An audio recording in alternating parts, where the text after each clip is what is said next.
Chapter 1168. Xiao Chong and Xiao Ku were stunned. Even when they heard Xiao Han's name, they didn't take it to heart. The two of them endured the pain and humiliation as they stumbled out of the garden and left Tingfeng Garden. Xiao Han flicked his sleeves and gradually restrained his anger. He walked into the pavilion in the middle of the lake. Xiao Ling saw him and quickly stood up. She bowed obediently and said, "Ling greets uncle." Xiao Han didn't take it to heart. He just nodded and walked to Ji Tianxing. He said apologetically, "Tianxing, the first elder, and I were discussing the Holy Fire Festival and delayed some time. I didn't expect that not long after I left, those two little bastards dared to humiliate you. I'm really sorry." Obviously, Xiao Han was worried that Xiao Chong and Xiao Ku would anger Ji Tianxing and cause him to harbor resentment. If he caused trouble in the Xiao clan, the entire Xiao clan wouldn't have peace. The Duanmu clan and Murong clan were examples. Xiao Han was very clear about Ji Tianxing's terrifying power. Fortunately, Ji Tianxing waved his hand and said calmly, "You don't have to take it to heart. Among the younger generation, the one who can humiliate me hasn't been born yet." Xiao Han was stunned for a moment. He smiled and nodded. "That's right. In this world, who has the right to humiliate you? Blame those two little bastards for being blind. They're really frogs at the bottom of a well. They actually dared to be so presumptuous.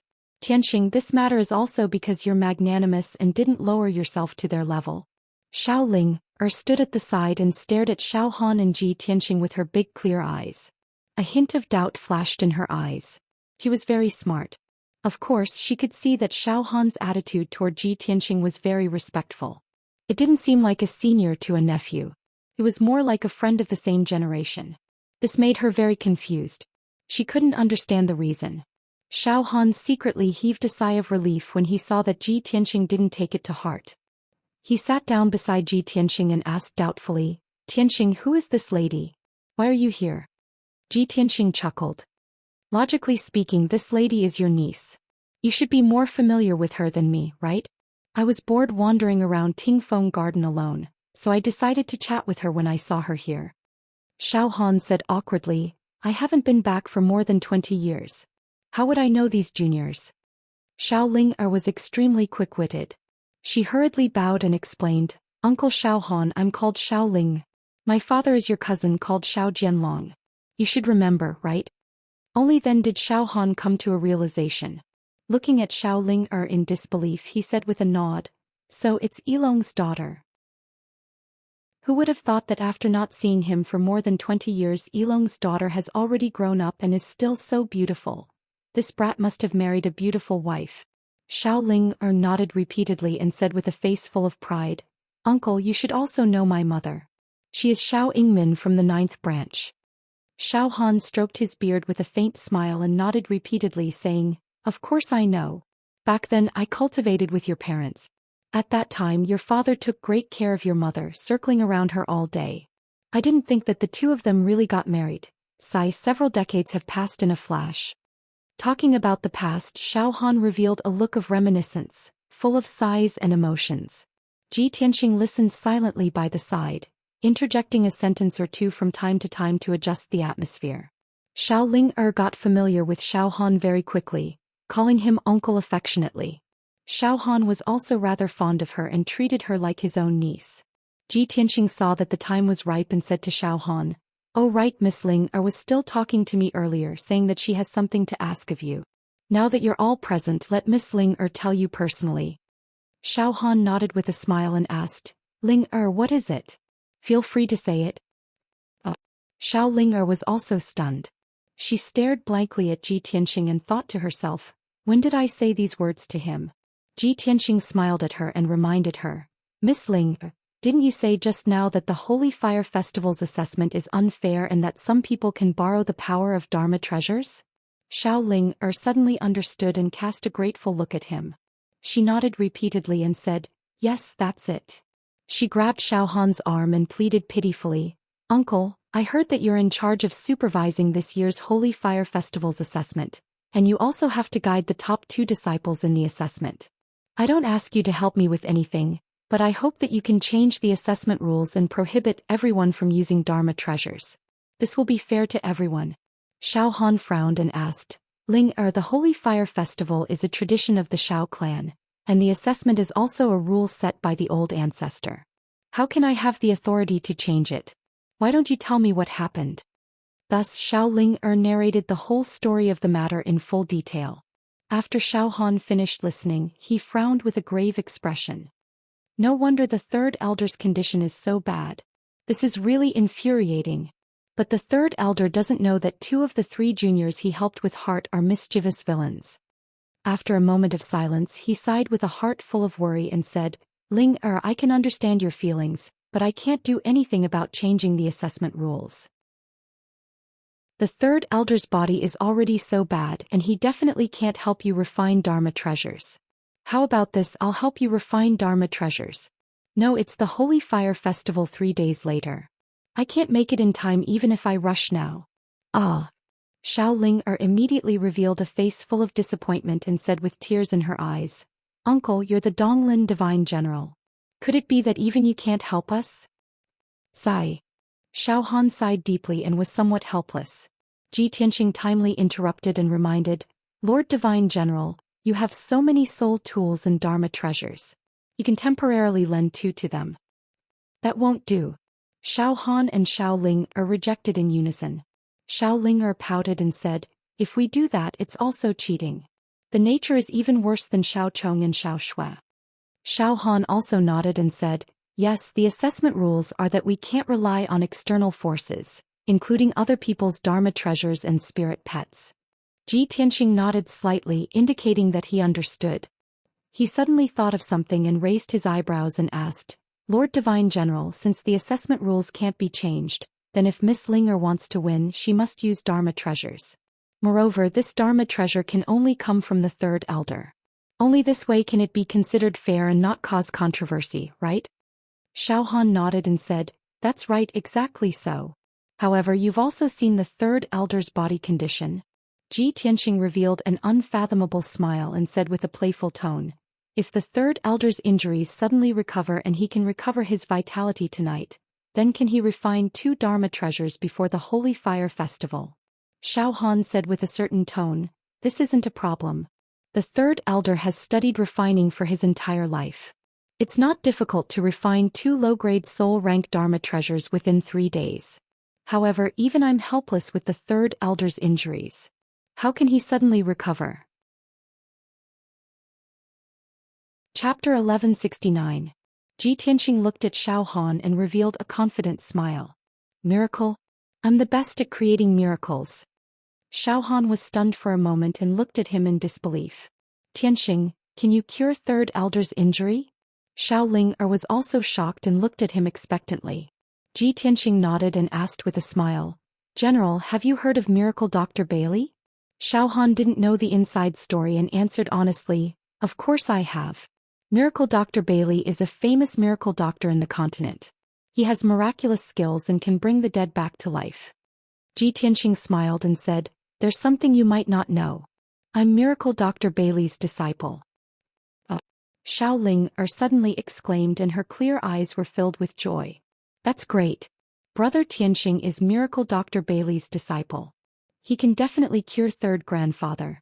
Xiao Han also came back to his senses and revealed a gratified expression. He smiled and said, Tianxing, if you can cure third elder, I and the disciples of the third branch will remember this kindness. Thank you so much. Ji Tianxing waved his hand and said, it's too early to talk about gratitude. Let's go take a look at third elder's injury first. After that, the 3 of them left the garden and returned to Tingfeng Garden. Ji Tianxing and Xiao Han went to see third elder to check on his injury. Xiao Ling was a junior and couldn't help much. She could only wait in the front yard and patiently wait for the results. Third elder knew Ji Tianxing's true identity and heard that he was Miracle Dr. Bailey's disciple. Naturally, he trusted him. In the secret cultivation room, he calmly accepted Ji Tianxing's examination. Moreover, he told Ji Tianxing the reason and process of his hidden injury in detail. 100 years ago, he was exploring the ancient ruins in the depths of the Great Swamp and encountered a few life and death crises. There were powerful arrays and traps in the ancient ruins. He accidentally triggered them and was severely injured and almost lost his life. In addition, he also encountered a powerful and special demonic beast.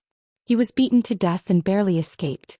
That demonic beast contained a strong poison that corroded his internal organs and meridians, almost turning him into a pool of blood.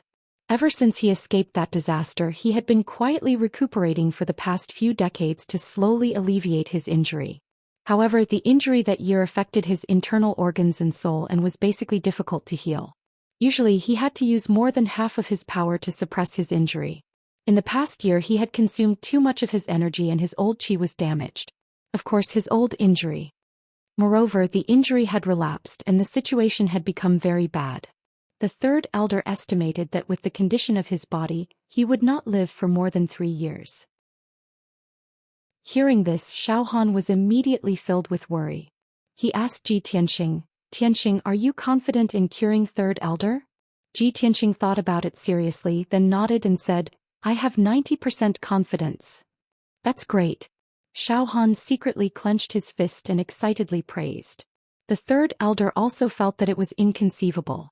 His old face was flushed with excitement. "Tianxing, can I really be saved?" Ji Tianxing nodded and smiled. "Third elder, you don't have to worry. Although your injury is troublesome, it is not an incurable disease. Please lie on the cold ice jade bed and enter a state of deep sleep.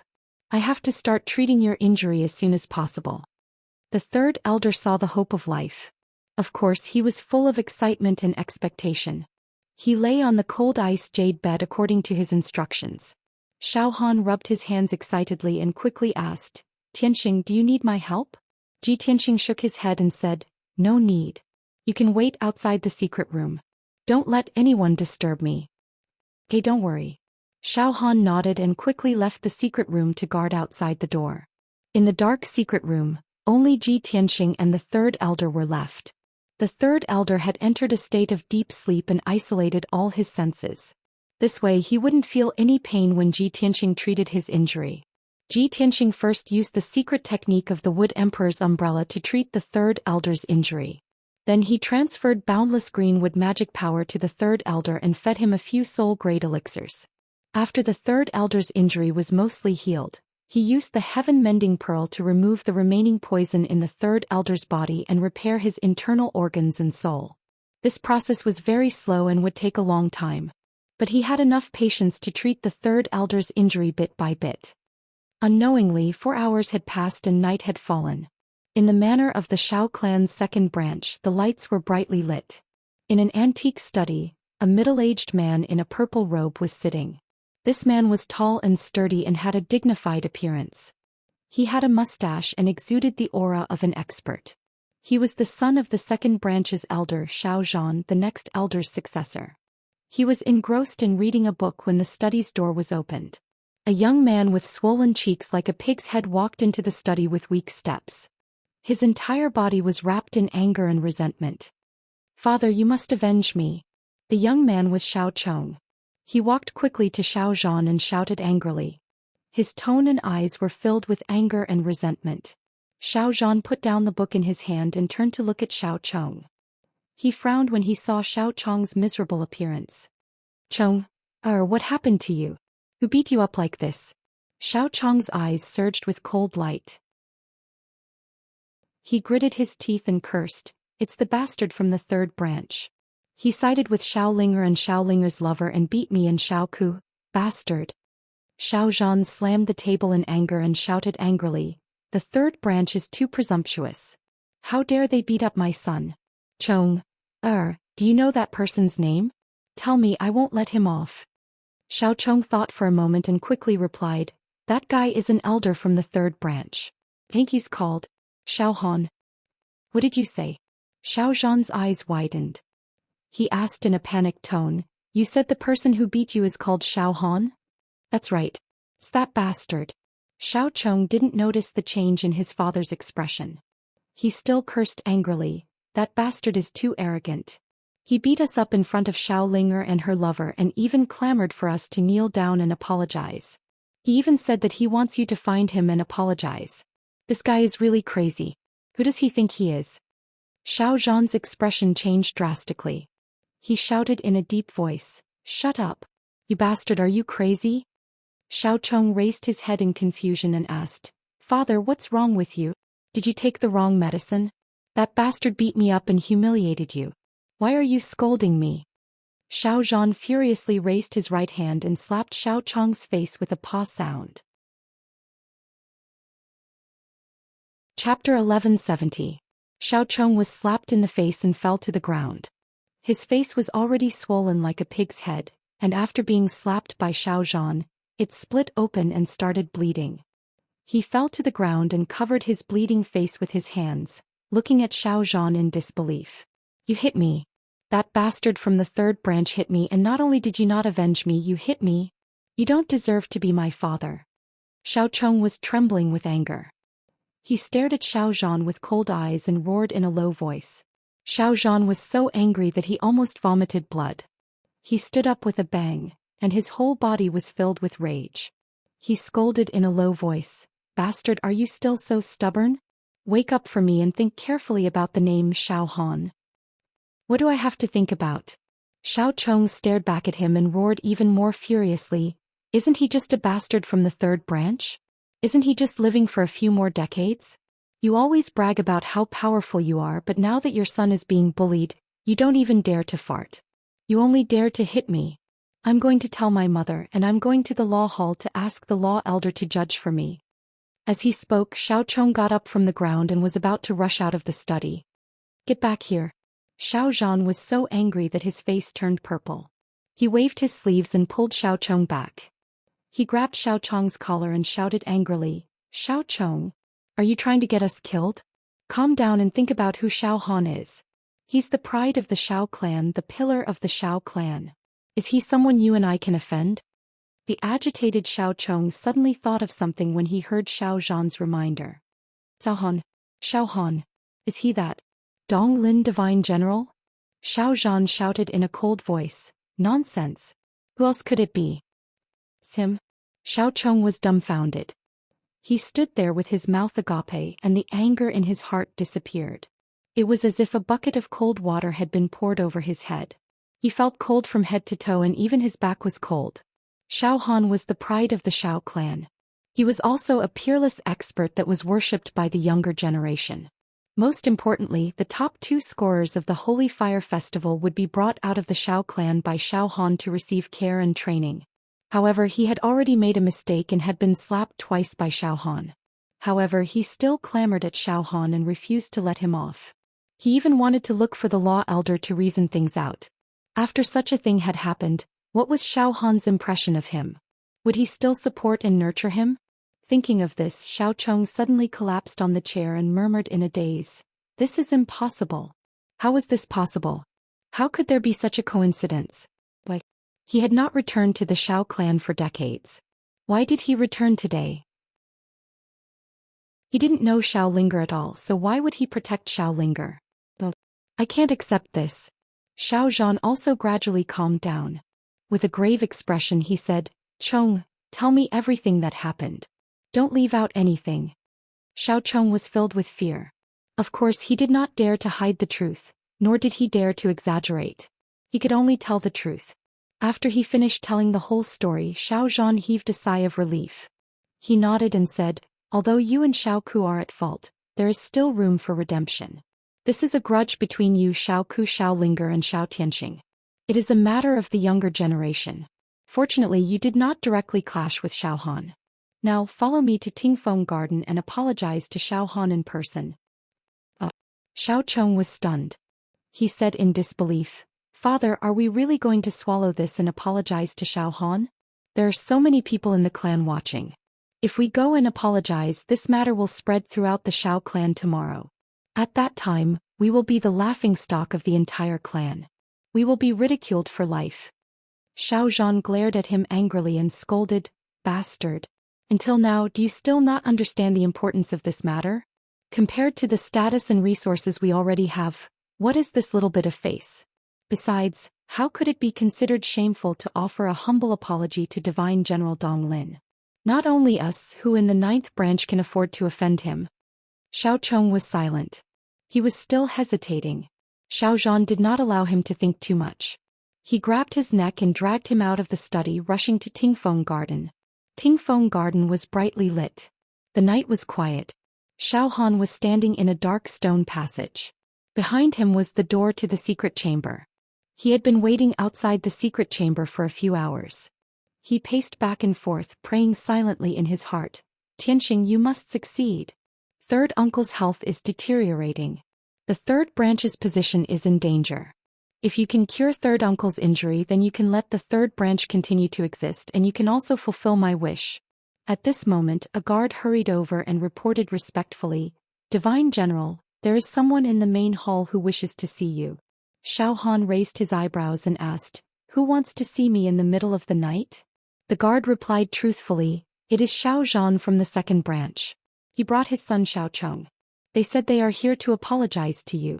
The father and son are both shirtless and carrying thorns on their backs. They are kneeling in the main hall. Xiao Han frowned and thought for a moment. Ignore them. Let them kneel for a while. He was only worried about the third elder's injury. He could not be bothered with the father and son. The guard hurriedly turned and left, not daring to disturb him. Very quickly another 2 hours had passed. There was still no movement in the secret chamber.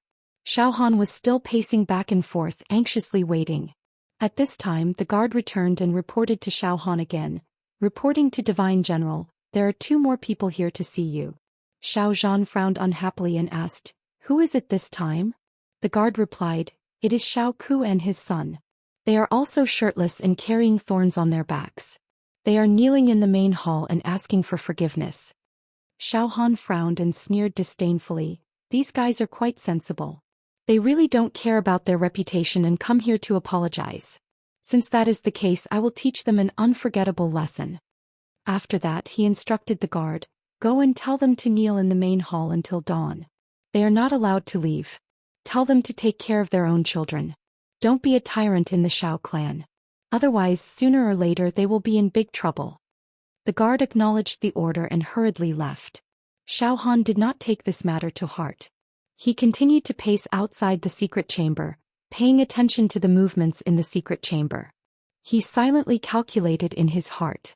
Ji Tianxing had said that he could cure the third elder's injury before dawn. It was already dawn. In another 4 hours the sun would rise. Chapter 1171. The night was dark and the cold wind was blowing. The main hall of the Tingfeng Garden was quiet. The gemstone lamp on the wall was shining with a dim yellow light. There were 4 guards outside the door. There were no guards inside the main hall, but there were 4 men kneeling in the middle of the hall. The 4 of them were bare-chested. Their hair was loose behind their backs and there were several thorny vines on their backs. They were led by 2 middle-aged men. They were both in the 7th or 8th level of Sky Origin stage. They looked dignified and extraordinary. They were the fathers of Xiao Zhan and Xiao Ku. The other 2 young men had swollen cheeks like balloons. They looked embarrassed and funny. Without a doubt they were Xiao Cheng and Xiao Ku. Xiao Zhan and Xiao Ku's fathers were kneeling in front. Xiao Cheng and Xiao Ku were kneeling behind their fathers. The 4 of them were kneeling without moving. They lowered their heads and looked like they were waiting to be punished.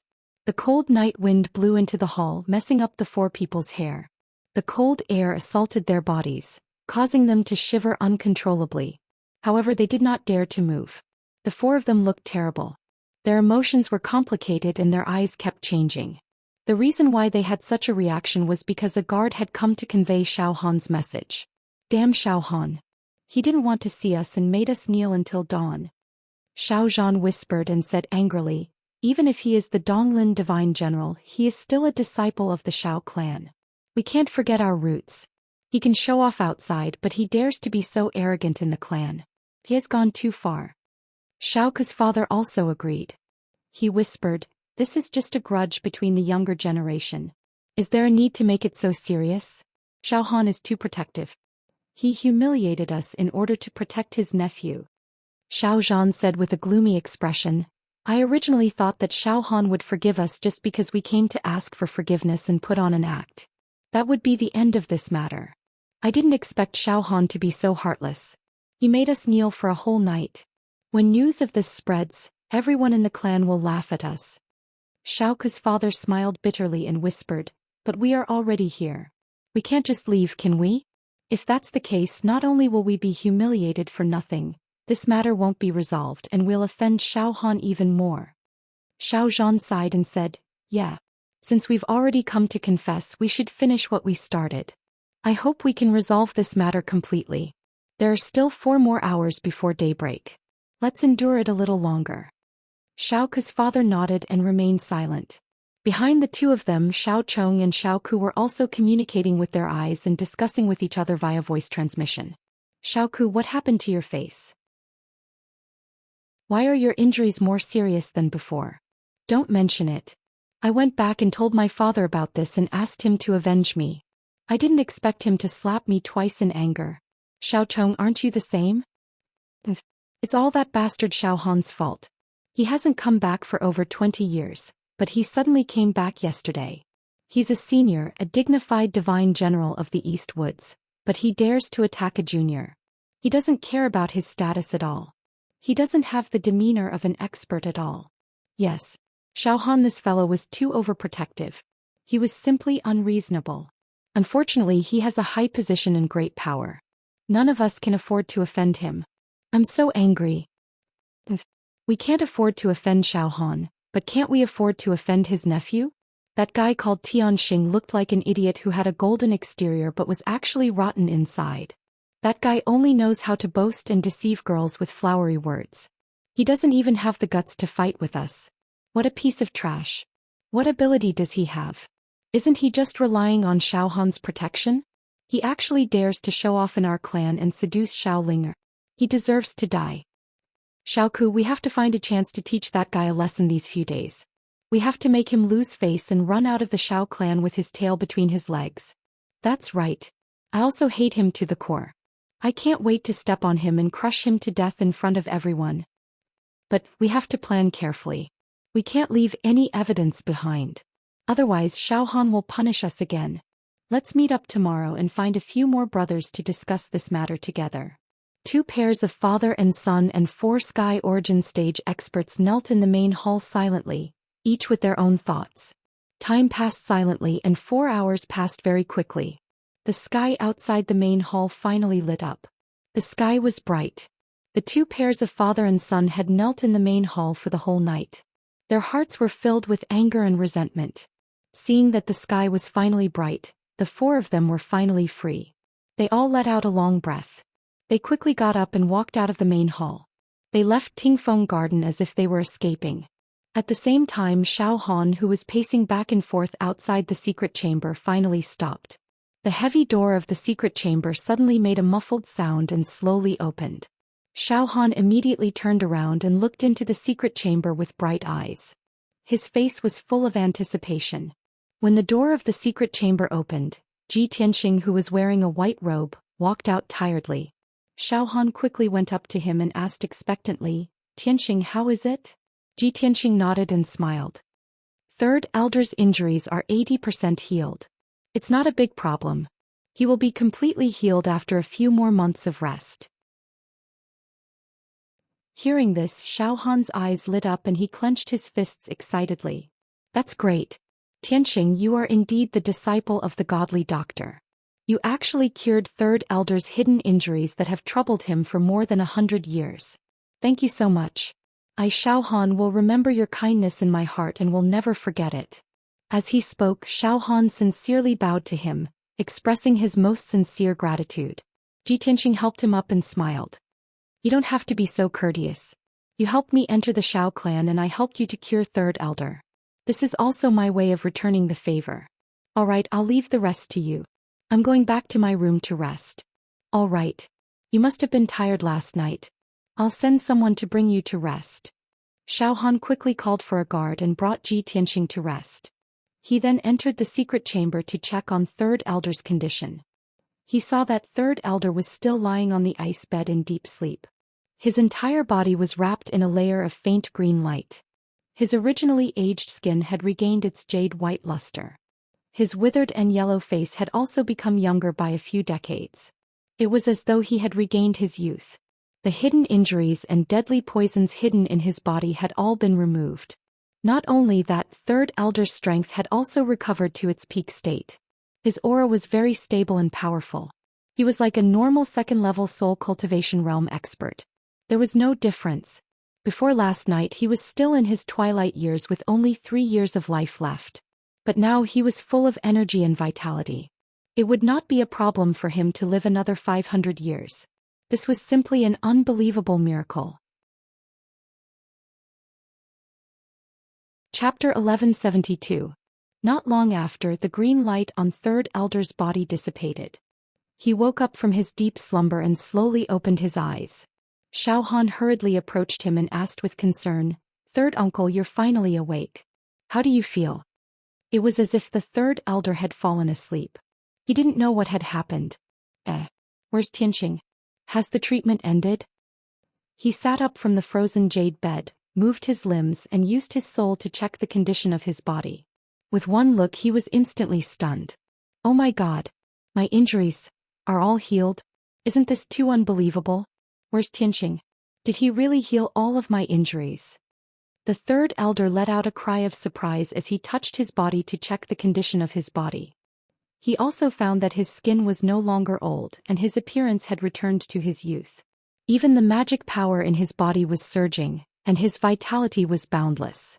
Even if he lived for another 500 years he would not age like before. Such a huge change made him so excited that he could not control himself. He was so excited that his face was flushed red, and his eyes were covered with a layer of mist. If it did not happen to him, how could he believe in such a miracle? Third Elder was so excited that he could not control himself. He jumped down from the frozen jade bed, grabbed Xiao Han's arm with both hands and said excitedly, "Xiao Han, Third uncle has been tormented by hidden injuries for more than 100 years. I always thought that I would reach the end of my life after 300 years. This is too unbelievable. Xianxia actually saved me. I don't have any injuries on my body, as if I've returned to my youth." Seeing Third Elder so excited, Xiao Han also felt the same. He nodded and said, "Third uncle, Xianxia is not only the #1 genius of our clan, but also the #1 genius of the entire Tianxian continent. He has already created countless miracles, and now he healed your injuries in one night. I'm not afraid of you laughing at me, but no matter what miracles he creates I won't be surprised. Because I've already been shocked to the point of numbness by the various miracles he has created."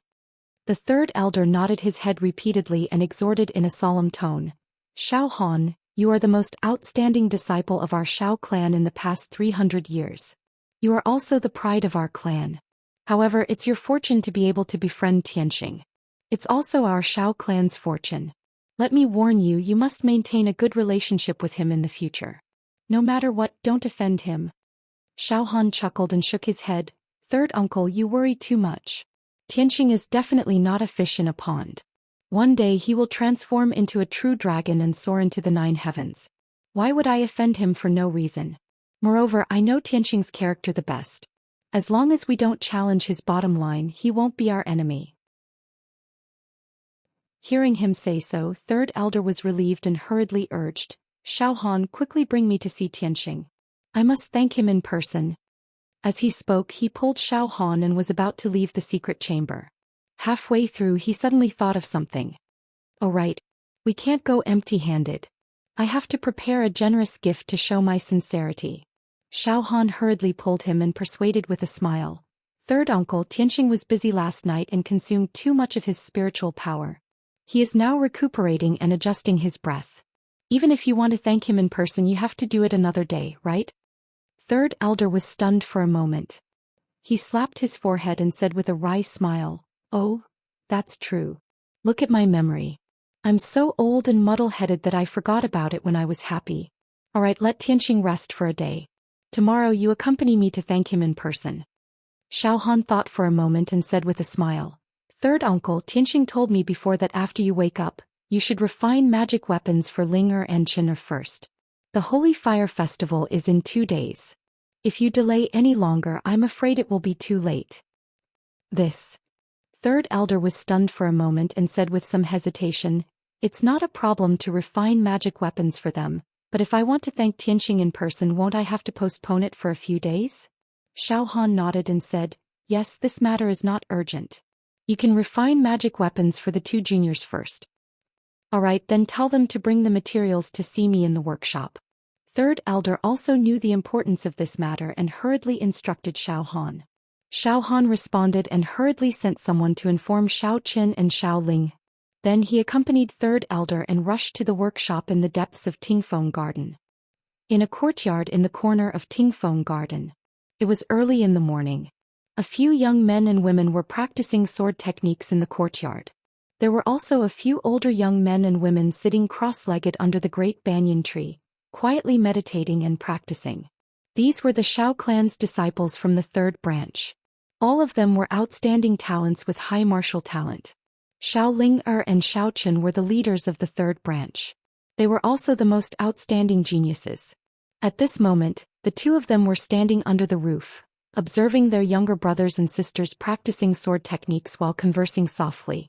Xiao Qin looked at Xiao Ling and asked with a heart full of expectation, "Sister Ling, did that young master really say that?" "Of course." Xiao Ling nodded and said with a frown, "What do you mean by that young master?" "His name is Tianxing. He has a name, okay?" Tianxing did not put Xiao Chong and Xiao Ku in his eyes at all. I can see that Tianxing looked at them as if he was looking at two ants. I swear on my character that he was not deliberately mystifying them. His contempt came from the bottom of his heart and soul. Only a peerless genius would have such confidence. Confidence and arrogance that comes from the soul. Xiao Qin scratched his head and said with some hesitation, "We have all seen Tianxing's strength with our own eyes. He is indeed a transcendent spirit refinement realm expert. Even if you say that he is the #1 genius in the world, I will not deny it. However, third grandpa is already injured to such an extent. How can Tianxing cure him? Tianxing is so young. Even if his martial talent is extraordinary, is he proficient in medicine? Third grandpa's internal injuries have been for more than 100 years. So many elders and experts in the clan could not cure him. How can Tianxing do it?" Xiao Ling glared at him unhappily and shouted angrily, "Xiao Qin, which side are you on? Don't you want third grandpa to get better? I think you are just jealous of big brother Tianxing. You are jealous that he is more handsome, younger and stronger than you." Xiao Chen's face immediately turned green as he looked at her speechlessly. At this moment a guard rushed over and reported respectfully, "Miss Ling, our young Master Chen, Lord Divine General summoned you to the forging workshop. Lord Divine General has instructed you to bring the materials for refining weapons, and third elder will immediately refine the magic weapons for you." Suddenly hearing this news, Xiao Ling and Xiao Qin were dumbfounded. They were petrified on the spot. After a moment, Xiao Ling was the first to recover. She immediately jumped up in excitement and cheered excitedly. "Wow! Big brother Tianxing really did it. He really cured third grandpa." Xiao Chen's eyes widened in shock. His face was filled with disbelief. He looked up at the sky with lifeless eyes and cried out involuntarily, "Oh my God! That guy actually created a miracle? He is so strong and his medical skills are so heaven-defying. Is he still human?" As soon as he finished speaking, Xiao Ling glared at him and even stomped on his foot. "Hey, how can you say that? Big brother Tianxing is not human, then what is he?" After saying that, she angrily flung her sleeves and stepped out of the house, walking out of the courtyard. Chapter 1173. Xiao Qin explained to Xiao Ling along the way. Unknowingly they arrived at the blacksmithing workshop. Just as the two of them arrived at the entrance of the workshop, they saw 4 guards standing guard outside the door. The place was heavily guarded. Spiritual energy fluctuations kept coming from the blacksmithing workshop. There were also surging and berserk earth flame essence chi flickering continuously. Clearly, the previously quiet blacksmithing workshop was finally going to start refining.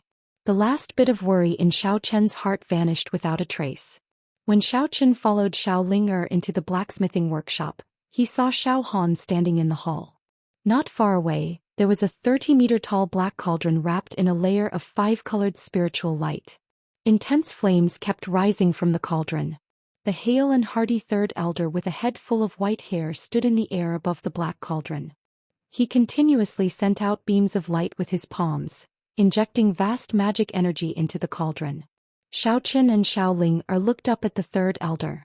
When they saw that he looked 10 years younger, brimming with energy and vast magic energy, they immediately revealed expressions of disbelief. If they had not seen it for themselves, the two would not have believed that the third elder had undergone such a drastic change in just one night. This was simply inconceivable. At the same time, Xiao Han shouted with a dignified expression, "What are the two of you still standing there for? Don't waste time.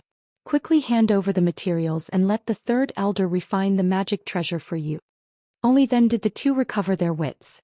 They quickly took out the tailbone and eyeball of the cloud-mottled beast, as well as several sets of metal materials from their spatial rings. Xiao Han waved his hand and sent out a beam of 5-colored light, sweeping up all the materials and handing them to the third elder. "All right, you can go out now. Before the Holy Fire Festival starts, come here to collect your magic treasures." Xiao Han waved his sleeves and said with a dignified expression. Xiao Qian and Xiao Ling were filled with excitement. They immediately bowed and expressed their gratitude to Xiao Han and the third elder. After that, the two left the blacksmithing workshop, filled with joy and anticipation. On the way back to his residence, Xiao Qian still had a smile on his face. After he obtained the magic treasure, he would be able to suppress everyone in the Holy Fire Festival and become the champion. However, Xiao Ling's beautiful eyes flickered. A crafty look flashed in her clear eyes. She pretended to be calm and said, "Xiao Qian, you can go back first. I have something to do and will be leaving for a while." With that, she turned to leave. Xiao Qian immediately stopped and asked in confusion, "Little sister Ling, where are you going?" "The night after tomorrow is the Holy Fire Festival. The third elder is refining magic treasures for us. We should prepare well." "Oh, you must be looking for young Master Tianxing, right?" Xiao Linger instantly frowned and glared at him angrily. "What does it have to do with you? Go prepare yourself." As she spoke, she quickly ran away, and her figure quickly disappeared at the end of the bluestone path. Xiao Qian stood in place and looked at her back as she left.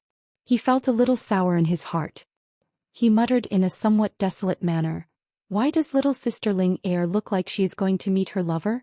Did she really fall in love with that guy? If that's the case, I wonder how many young disciples will be heartbroken." As soon as he finished speaking, he shook his head with a bitter smile, turned around and left. Xiao Ling asked around in Tingfeng Garden and found out that Ji Tianxing and Xiao Han lived in Pine Tree Courtyard. This courtyard had a quiet and secluded environment and was filled with spiritual energy. It was one of the best courtyards in Tingfeng Garden. Only the most distinguished people could live in it. Normally, juniors like Xiao Ling and Xiao Qian did not have the qualifications to come here. When she entered Pine Tree Courtyard and stood outside Ji Tianxing's room, she was immediately stopped by two guards. One of them bowed to Xiao Ling and said expressionlessly, "Miss Ling, our clan's distinguished guest lives here. Please do not disturb him." Xiao Ling had already expected this. She said seriously, "I don't need you to remind me. I am here on Uncle Xiao Han's orders to find Big Brother Tianxing to discuss some matters. Move aside." She was exceptionally intelligent and had a nimble mind. Lying was naturally easy for her. The two guards looked at each other, not daring to confirm if her words were true or false. After hesitating for a moment, they could only step back and move aside. "Miss Ling, please." Xiao Ling revealed a faint smile. She pushed open the door and entered the room. The room was very quiet. There was no one in the spacious and bright living room. There was also no one in the side bedroom and study. Xiao Ling walked around the room, but she did not see Ji Tianxing anywhere. "Big Brother Tianxing clearly lives here. He should be in his room. Where did he go?" she muttered doubtfully. Suddenly, a calm and gentle voice sounded from behind her. "Miss Ling, are you looking for me?" This voice sounded abruptly and right next to her ear. It immediately gave Xiao Ling a fright. She suddenly turned around and saw that Ji Tianxing had appeared behind her without her knowing. He was so quiet that she did not notice him at all. Ji Tianxing still looked the same as before. He was wearing a white robe, his long hair reached his waist, and his entire body emitted a transcendent and noble aura. The corner of his mouth held a faint smile.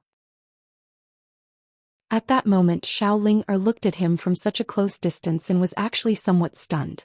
Only when Ji Tianxing stretched out his hand and waved it in front of her eyes did she come back to her senses.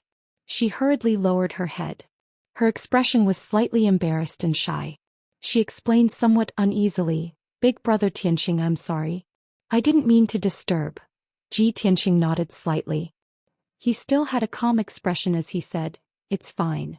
I just finished recuperating. If you have something to say, just say it."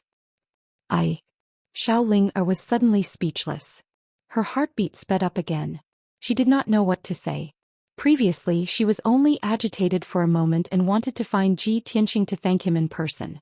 But now that she saw Ji Tianxing, her mind went blank and she forgot about this matter. Ji Tianxing could not help but reveal a smile when he saw that she was usually mischievous but slightly stupid in front of him. "Miss Ling, you probably came to find me to thank me in person, right?" Right. Xiao Ling only remembered the reason after he reminded her. She hurriedly nodded and said, "I just wanted to thank Big Brother Tianxing in person." Ji Tianxing said with a calm expression, "It's nothing. You don't have to thank me." Xiao Ling was at a loss again. Her beautiful eyes looked around but she did not know what to say. However, Ji Tianxing looked at her with a smile, waiting for her to get down to business. This made her feel even more awkward and uneasy. Finally, Ji Tianxing took the initiative to speak. "Miss Ling, this is my first time in the Xiao clan. I have nothing to do and want to take a stroll outside. Can you be my guide?" Xiao Ling's eyes immediately lit up. She hurriedly nodded and said, "Of course I'm willing. It's Ling's honor to be able to serve Big Brother Tianxing." She happily agreed and hurriedly brought Ji Tianxing out of the pine tree courtyard and strolled around Tingfeng Garden. The two of them chatted as they walked. It did not take long for them to walk around Tingfeng Garden. Hence, under Ji Tianxing's request, Xiao Ling brought him out of Tingfeng Garden. Chapter 1174. Ji Tianxing and Xiao Ling flew through the Xiao clan, crossing several mountain ranges and plains. Every time they passed by a place, Xiao Ling would tell Ji Tianxing about the interesting things that happened in those places when she was young. 2 hours later, the two of them were a few hundred miles away from the breezing garden and stopped at a dark green mountain. The two of them landed in the valley and looked up at the tall mountain. They saw a silver waterfall pouring down from the peak of the mountain. The 300-meter-wide torrent poured down with a rumbling sound, splashing up a mist that filled the sky and creating a loud rumbling sound in the valley. The sunlight shone on the jade-white waterfall, reflecting a dazzling radiance. Looked exceptionally dreamy and blurred. Xiao Ling pointed at the majestic waterfall and the deep pool below it. She smiled and said, "Big Brother Tianxing, this is the Flying Star Waterfall. We often played here when we were young. Back then, everyone liked to come here to play in the water and dive into the deep pool to catch fish. Later on, when we grew up, we practiced our swordsmanship and inner strength under the waterfall. Those 2 years were too tough. Now that I think about it, it still feels like yesterday." Xiao Ling's face revealed a look of reminiscence. Her smile was very sincere and clean. Ji Tianxing nodded and said emotionally, "Every martial arts genius has a story of extraordinary hardships and hardships behind them. The sharpness of a treasured sword is sharpened, and the fragrance of plum blossoms comes from the bitter cold. Only martial artists who never admit defeat and have gone through countless trials and tribulations can become experts." Xiao Ling nodded in agreement. She looked up at his face and asked with bright eyes, "Big Brother Tianxing, can you tell me about your past?" Ji Tianxing's lips curled into a smile. "My story? There are too many. Which one do you want to hear?" Xiao Ling thought for a while and said with a smile, "When I was 15 or 16. Ji Tianxing's body trembled and a strange look flashed in his eyes. He was about to reject her when the sound of something breaking through the air came from the entrance of the valley. 6 young martial artists in luxurious clothes flew across the sky at lightning speed and landed in the valley. Swish, swish, swish. The 6 of them landed beside Ji Tianxing and Xiao Ling, surrounding the two of them. Xiao Ling's expression instantly went grim when she saw these 6 young disciples, and her beautiful face was covered in frost. The 6 of them were the best in the 2nd branch and the 5th branch of Xiao clan. They were all in their early 20s and had reached the 3rd level of Sky Origin stage. The 2 people in the lead were Xiao Chong and Xiao Ku, though their cheeks were no longer swollen and funny as they had been the day before. However, a few bloodstains could still be seen on their faces. The 2 of them stared coldly at Ji Tianxing, sneering. "Brat, just now this young master's informant came to report that you and Xiao Ling walked out of Tingfeng Garden together." This young master didn't quite believe it. I didn't expect you to be so thick-skinned and shameless. You've progressed so quickly. Little brat, you had Xiao Han's protection yesterday. Now that you've fallen into our hands, let's see if you still dare to be arrogant. Aren't you arrogant? Aren't you famous? Aren't you envied and challenged wherever you go? Come on, if you're a man, then repeat what you said yesterday. The two of them had a manic aura, and their eyes were surging with anger and killing intent. As soon as the two of them finished speaking, the other 4 young men from Xiao clan burst into laughter. The 4 of them held onto their swords and stared maliciously at Ji Tianqing with mocking sneers on their faces. Seeing this, Xiao Ling was instantly enraged. She berated with a frosty face, "Xiao Chong, Xiao Ku, wasn't yesterday's lesson enough? The two of you clearly know Brother Tianqing's identity, yet you still dare to seek revenge so insolently. Aren't you afraid of being punished by the Hall of Law?" Xiao Chong glared at her fiercely and sneered, "Humph, what bullshit identity? Isn't he just relying on Xiao Han's protection? Without Xiao Han's presence, this brat is just a piece of trash. Other than bragging and using flowery words to deceive a silly girl like you, what else does he have?" Xiao Ku also sneered and said, "If it weren't for this brat, why would we be in such a sorry state? The humiliation we suffered last night will pay him back in double today." Xiao Ling was instantly enraged. She pointed at the two of them and berated, "Xiao Chong, Xiao Ku, don't forget that the clan rules forbid private fights. Don't tell me you want to be expelled from the clan? Haha, what do you mean by private fight?" Xiao Chong sneered and said fearlessly, "We were just curious about the Xiao clan's branch disciple and wanted to have a friendly spar with him. Don't worry, we won't kill him. As long as he kneels down and kowtows to me, I'll spare his life." Xiao Ku also grinned and said with a hideous smile, "Tianqing Xiao, as long as you kowtow to the 6 of us and get out of the Xiao clan, we'll spare you." The two's ugly faces made Xiao Ling tremble in anger. She scolded in a cold tone, "You bunch of beasts that are worse than pigs and dogs. The Hall of Law will definitely punish you severely." Xiao Chong sneered in disdain, "This place is a few hundred miles away from the Hall of Law. Other than us, who would know what happened? Even if you went to complain to the Hall of Law, would he believe the 2 of you or the 6 of us? Do you think that the Hall of Law will be like you, helping an outsider and helping a lowly branch disciple?" The word lowly deeply provoked Xiao Ling causing her to be enraged. She subconsciously wanted to draw her sword.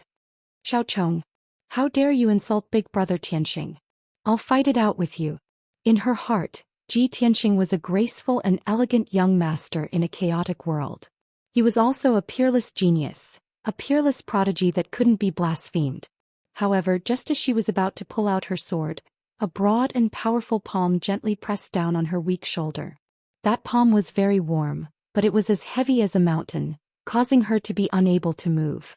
She turned her head to look to the side and saw Ji Tianqing looking at her with a smile on his face. He said in a gentle tone, "It's not worth it to get angry with a bunch of beasts. They aren't worthy." Seeing Ji Tianqing's smile and hearing his voice, Xiao Ling didn't know why, but the rage in her heart actually instantly dissipated, and her entire heart calmed down. She was filled with confidence towards Ji Tianqing, and her heart was filled with a sense of security. She believed that as long as he was by her side, even if the sky collapsed, he would support it with one arm. This was the magic on his body, the charm that he possessed. However, a burst of ear-piercing mocking laughter interrupted her thoughts and also destroyed the beautiful atmosphere. Brothers, quickly look. This fellow is still pretending when he's about to die. Tiskti, hearing about him really can't compare to meeting him in person. This kid is simply arrogant to the point of being out of control. I think that this fellow is a madman." Xiao Chong, Xiao Ku, and the others all had faces full of contempt and ridicule as they discussed. Chapter 1175. Ji Tianqing's words made everyone quiet down instantly. Xiao Chong, Xiao Ku, and the rest were stunned as they looked at him strangely. After a while, everyone came back to their senses and burst into laughter. I'm dying of laughter. This guy is really crazy. I think he even forgot his own surname, right? I've learned something new. I've never seen such a pretentious person in my life. Look at how serious his expression is when he's bragging. Even he believes it himself. I'm completely convinced. This guy is already possessed. The crowd roared with laughter as they mercilessly mocked him. Ji Tianqing's expression was still indifferent as he said in a cold tone, "I originally didn't want to bother with you bunch of clowns, but you pestered me again and again. Then it can only give you a lesson that you'll never forget." Xiao Chong, Xiao Ku and the rest burst into laughter again. The expressions on their faces became more and more ferocious, and the murderous aura on their bodies became heavier. But at this moment, Ji Tianqing's expression suddenly changed. He stood on the spot without moving. His hands were behind his back and he had the posture of a powerhouse. But a dazzling white light gushed out of his body and instantly divided into 6 parts, enveloping Xiao Chong, Xiao Ku and the rest. Swoosh! Within the white light, there was a vast and majestic soul energy. It immediately invaded the bodies of the 6 people and fiercely suppressed their souls. Suddenly, the laughter of the 6 people stopped abruptly. The expressions on their faces immediately stiffened, and their bodies also seemed to have been petrified. They had no idea what had happened. They only felt as if their souls were struck by lightning. Their minds went blank on the spot and they lost the ability to think. In the next moment, unparalleled pain came from the depths of their souls, causing their bodies to tremble like a sieve. Their legs went soft and they knelt on the ground. The 6 people were suffering the most terrifying pain in their lives. They were terrified to the extreme, and their faces were distorted as they screamed miserably. Cold sweat broke out all over their bodies. As they screamed miserably, they frantically kowtowed to Ji Tianqing and Xiao Ling. Their heads fiercely hit the ground, making banging sounds. In just a few breaths of time, the ground was dented by their heads and a few blue stones were smashed into powder. Everyone kowtowed until their heads were full of blood. Their bodies were soaked in cold sweat and hot yellow water was also coming out of their pants. They looked extremely miserable. Xiao Ling was dumbstruck at that moment. Her clear eyes opened wide and her heart was filled with shock. She simply couldn't believe that these 6 fellows who were incomparably arrogant just a moment ago were now crazily kowtowing and begging for mercy as if they had seen the most terrifying demon god in the world. This was just too dreamy. Ji Tianqing looked at the crowd expressionlessly. His eyes were as calm as water without the slightest ripple. "A bunch of trash. I haven't even made a move yet and you're already so scared. How pitiful." His voice was indifferent as he spoke. After which he turned around and left with Xiao Linger. Even when he and Xiao Ling flew out of the valley and disappeared into the horizon, Xiao Chong, Xiao Ku, and the others were still kneeling on the ground, frantically kowtowing in pain and fear. After a long while, everyone finally regained their senses and hurriedly got up from the ground. They were all still in shock as they sized each other up. They saw that everyone's faces were covered in blood, and their hair was disheveled. Moreover, their clothes were soaked and they were emitting the stench of feces and urine. They were simply in an extremely sorry state. Everyone recalled Ji Tianqing's words and instantly felt extremely humiliated. They even had the thought of committing suicide. My illustrious reputation is all ruined. Xiao Tianqing, I'll never let you go, you bastard. Bastard. I don't know what sorcery he used to bewitch our minds and make us kowtow to him. He deserves to die. Everyone roared with grief and indignation as they cursed crazily. After a long time, Xiao Chong and Xiao Ku gradually calmed down. Their eyes flickered with resentment. Xiao Ku lifted his sleeve to wipe the blood off his face. His face was livid with anger as he asked in a deep voice, "Xiao Chong, Xiao Tianqing humiliated us like this. I swear I won't stop until I destroy his reputation." Xiao Chong was so angry that his face turned purple. He asked in a cold tone, "Then what method do you have to wash away today's humiliation?" Xiao Ku's eyes were filled with rage as he said with resentment, "It's still the same method as back then. I want him to suffer all kinds of humiliation during the Holy Fire Festival and be expelled from the Xiao clan like a stray dog." Hearing this, Xiao Chong immediately grinned coldly. "That's right. Xiao Chen's elder brother was ruined by us just like that. If not for the 3rd elder trying his best to protect and plead for mercy, he would have been expelled from the Xiao clan long ago. Even so, he is now a lowly odd job worker only able to work in the mines. Xiao Tianqing, that bastard, is just a branch family disciple. Even with Xiao Han's protection, he will not be able to escape the fate of being expelled from the clan." Xiao Ku nodded and exchanged glances with Xiao Chong. Both of them revealed sinister and resentful smiles. Ji Tianxing and Xiao Ling flew out of the valley and continued to fly towards the depths of the Xiao clan. After the two of them flew out for 250 kilometers, Xiao Linger stopped and stood in the sky above a dense forest. Elder brother Tianxing, this is as far as we can go. We can't go any further. Ji Tianxing looked ahead and saw a towering mountain that was over 10,000 meters tall at the end of the horizon 50 kilometers away. That towering mountain was shrouded in white clouds and thick fog. It looked very mysterious and emitted a majestic aura that could suppress the world. It was like a pillar that supported the sky in this alternate dimension. He asked doubtfully, "What's wrong? Why can't we go any further?" Xiao Linger hesitated for a while before explaining softly, "Elder brother Tianxing, that is our Xiao clan's forbidden ground, the Pillar of Heaven's mountain. It is said that the Xiao clan's old ancestor resides there." The Xiao clan's old ancestor's residence? Ji Tianxing raised his eyebrows as a playful look flashed in his eyes. Xiao Linger nodded and pulled his arm. Her eyes were clear as she said, "Elder brother Tianxing, let's go back. Linger knows how to brew tea. I will brew this year's spirit heart tea for you." Ji Tianxing smiled and waved his hand.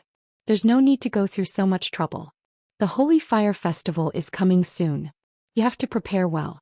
Don't you want to leave the Xiao clan? Then you can't disappoint everyone." Xiao Linger's eyes lit up when she heard that. She raised her head and asked, "Elder brother Tianxing, will you leave the Xiao clan after the Holy Fire Festival?" "Yes." Ji Tianxing nodded slightly.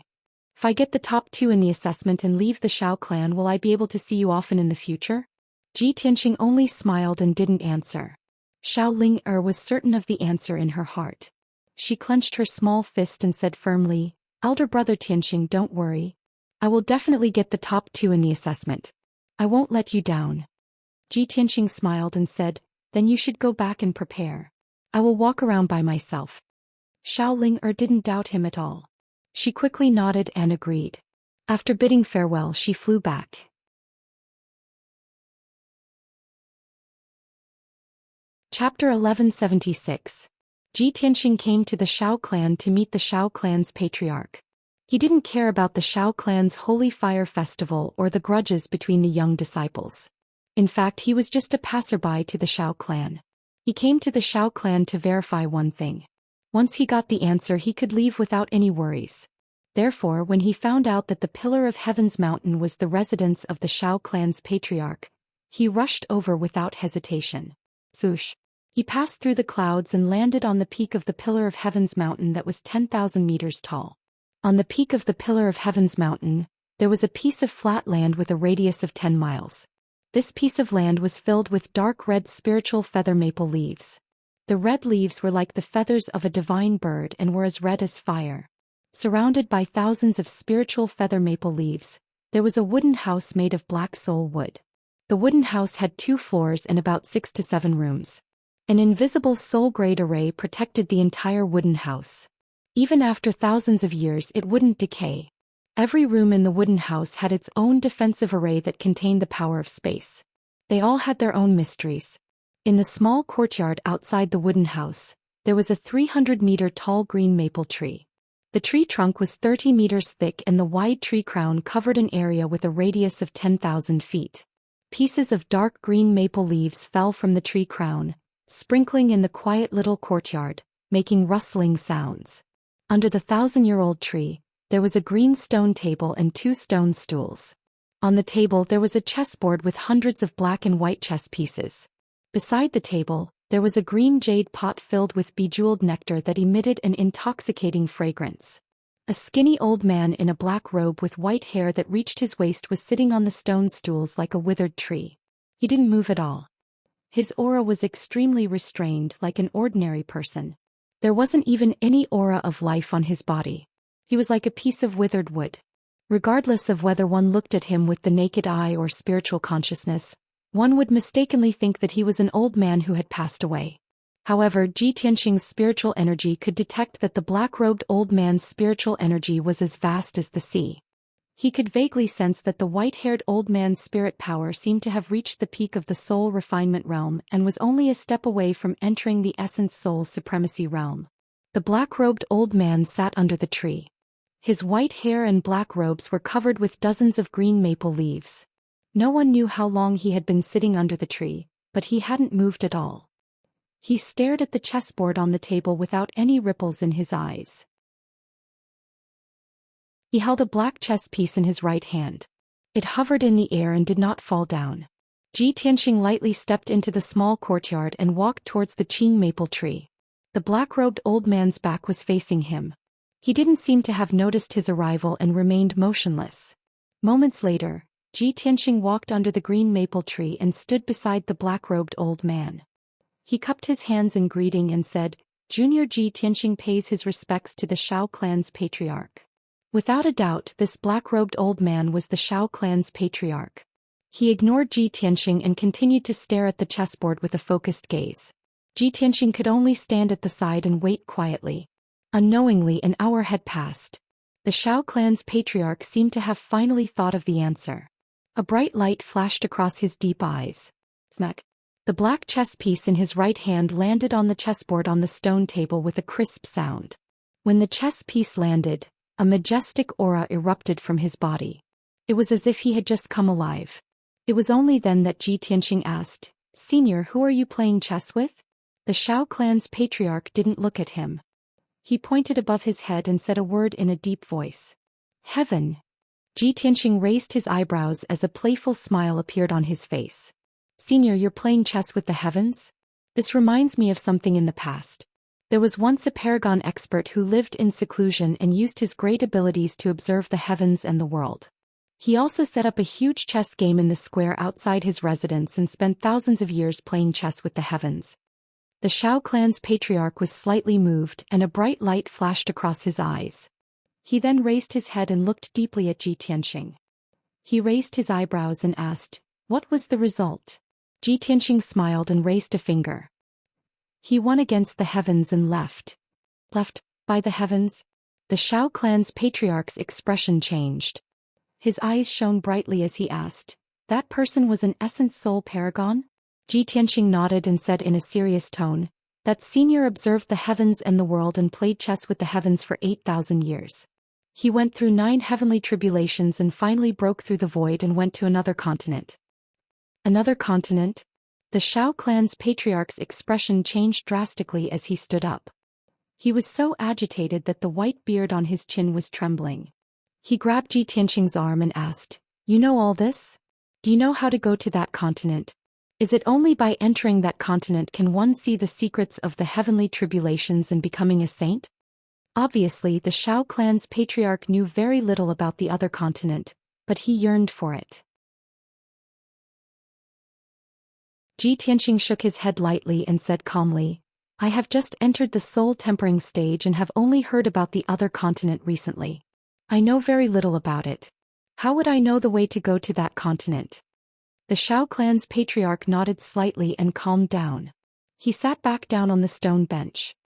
He looked at Xianxia expressionlessly and asked in a deep voice, "You are the Xianxia that Shao Han mentioned in the letter?" "That's right, I am," Xianxia replied in a manner that was neither servile nor overbearing. The Shao clan's patriarch said calmly, "No matter how famous you are in the middle ground, it has nothing to do with me. The Shao clan has never interfered in the affairs of the continent. This old man has already ordered Shao Han to bring you here after the Holy Fire Festival. You came uninvited and trespassed into my cave abode. Aren't you afraid that I will punish you?" Xianxia saw that he was showing signs of anger, but he was not worried. He smiled and said, "Senior, please don't be angry. Please listen to my story. 1,000 years ago, the ancient demon emperor wreaked havoc in the world. He invaded the middle ground and cruelly massacred millions of people. At that time, a peerless prodigy appeared in the human race. He single-handedly defeated the army of 1,000,000 demons and killed the ancient demon emperor with one sword. He sealed him in the Tianqian region. A few years later, the chaos of the demons was quelled, and this peerless prodigy became the publicly acknowledged strongest person in the continent. With just one sword, he broke all the laws in the world and killed all the strong enemies. Everyone in the world called him Kenshin." Hearing this, the Shao clan's patriarch's expression changed drastically. His deep eyes surged with light and his expression became extremely solemn. Xianxia continued, Everyone thinks that Kenshin is arrogant, cold, and heartless. He will never take in disciples in his life. However, very few people know that although Kenshin does not take in disciples, he once guided a few young talents and taught 4 young geniuses. Among the 4, one of them happened to have the surname Xiao. Senior, don't you think this is very coincidental? After saying that, he looked at the Xiao clan's patriarch with a smile. The Xiao clan's patriarch frowned. His entire body was wrapped in a layer of coldness, and a majestic divine spirit power was accumulated in his body. He stared at Ji Tianxing warily and asked in a cold voice, "Kid, who are you? How do you know this secret?" Ji Tianxing looked straight at him. His chest was open and he said righteously, "The successor of the sword god." Ha ha. The Xiao clan's patriarch raised his head and laughed loudly. His entire body erupted with rage and his aura skyrocketed. Ridiculous. The sword god had already fallen 1,000 years ago. How old are you? How dare you tease me like this? Aren't you afraid that I'll break your neck? Before Ji Tianxing could speak, the ancient voice of the burial of heaven came from the broken sword.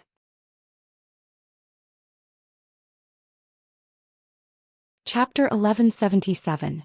The burial of heaven's voice rang out under the green maple tree, and Ji Tianxing and the Xiao clan's patriarch were stunned. The Xiao clan's patriarch's body stiffened, and his expression changed drastically. His deep eyes were filled with disbelief. He thought that he had heard wrongly and was somewhat unsure. After being stunned for a while, he muttered, "What a familiar voice. Could it be burial of heaven?" Ji Tianxing also came back to his senses. His gaze was a little strange as he looked at the Xiao clan's patriarch with a half-smile. He thought to himself, "Dumbo? Why would the burial of heaven call him that?" In his opinion, the Xiao clan's patriarch had single-handedly created the huge Xiao clan, and his own strength had reached the peak of the spirit refinement realm. He was comparable to the human race's imperial tutor. How could such a godlike figure have such a cliché nickname? Wasn't this too down to earth? At that moment, the broken sword flew out and floated in front of the Xiao clan's patriarch. The burial of heaven's voice rang out from the broken sword again. "Dumbo Xiao, looks like you haven't forgotten me." The Xiao clan's patriarch saw the broken sword with his own eyes and heard the burial of heaven's voice. He was so excited that his face was flushed red, and his eyes were filled with excitement and surprise. "Burial of heaven. It's really you. It's unbelievable. I didn't expect to see you again after 1,000 years." The unparalleled surprise made his excited voice tremble a little, and the white beard on his chin also trembled. The burial of heaven's tone was a little playful as he asked, "Dumbo Xiao, 1,000 years have passed. Have you gone to heaven?" Ahem. The excited Xiao clan's patriarch's face flushed red, and he hurriedly coughed twice to hide his awkwardness. Ji Tianxing's interest was piqued when he saw his strange expression and awkward expression. He thought to himself, "What kind of joke is this? Looks like the Xiao clan's patriarch had a story when he was young?" To resolve the awkwardness, the Xiao clan's patriarch hurriedly changed the topic and asked, "Burial of heaven, I haven't seen you for 1,000 years.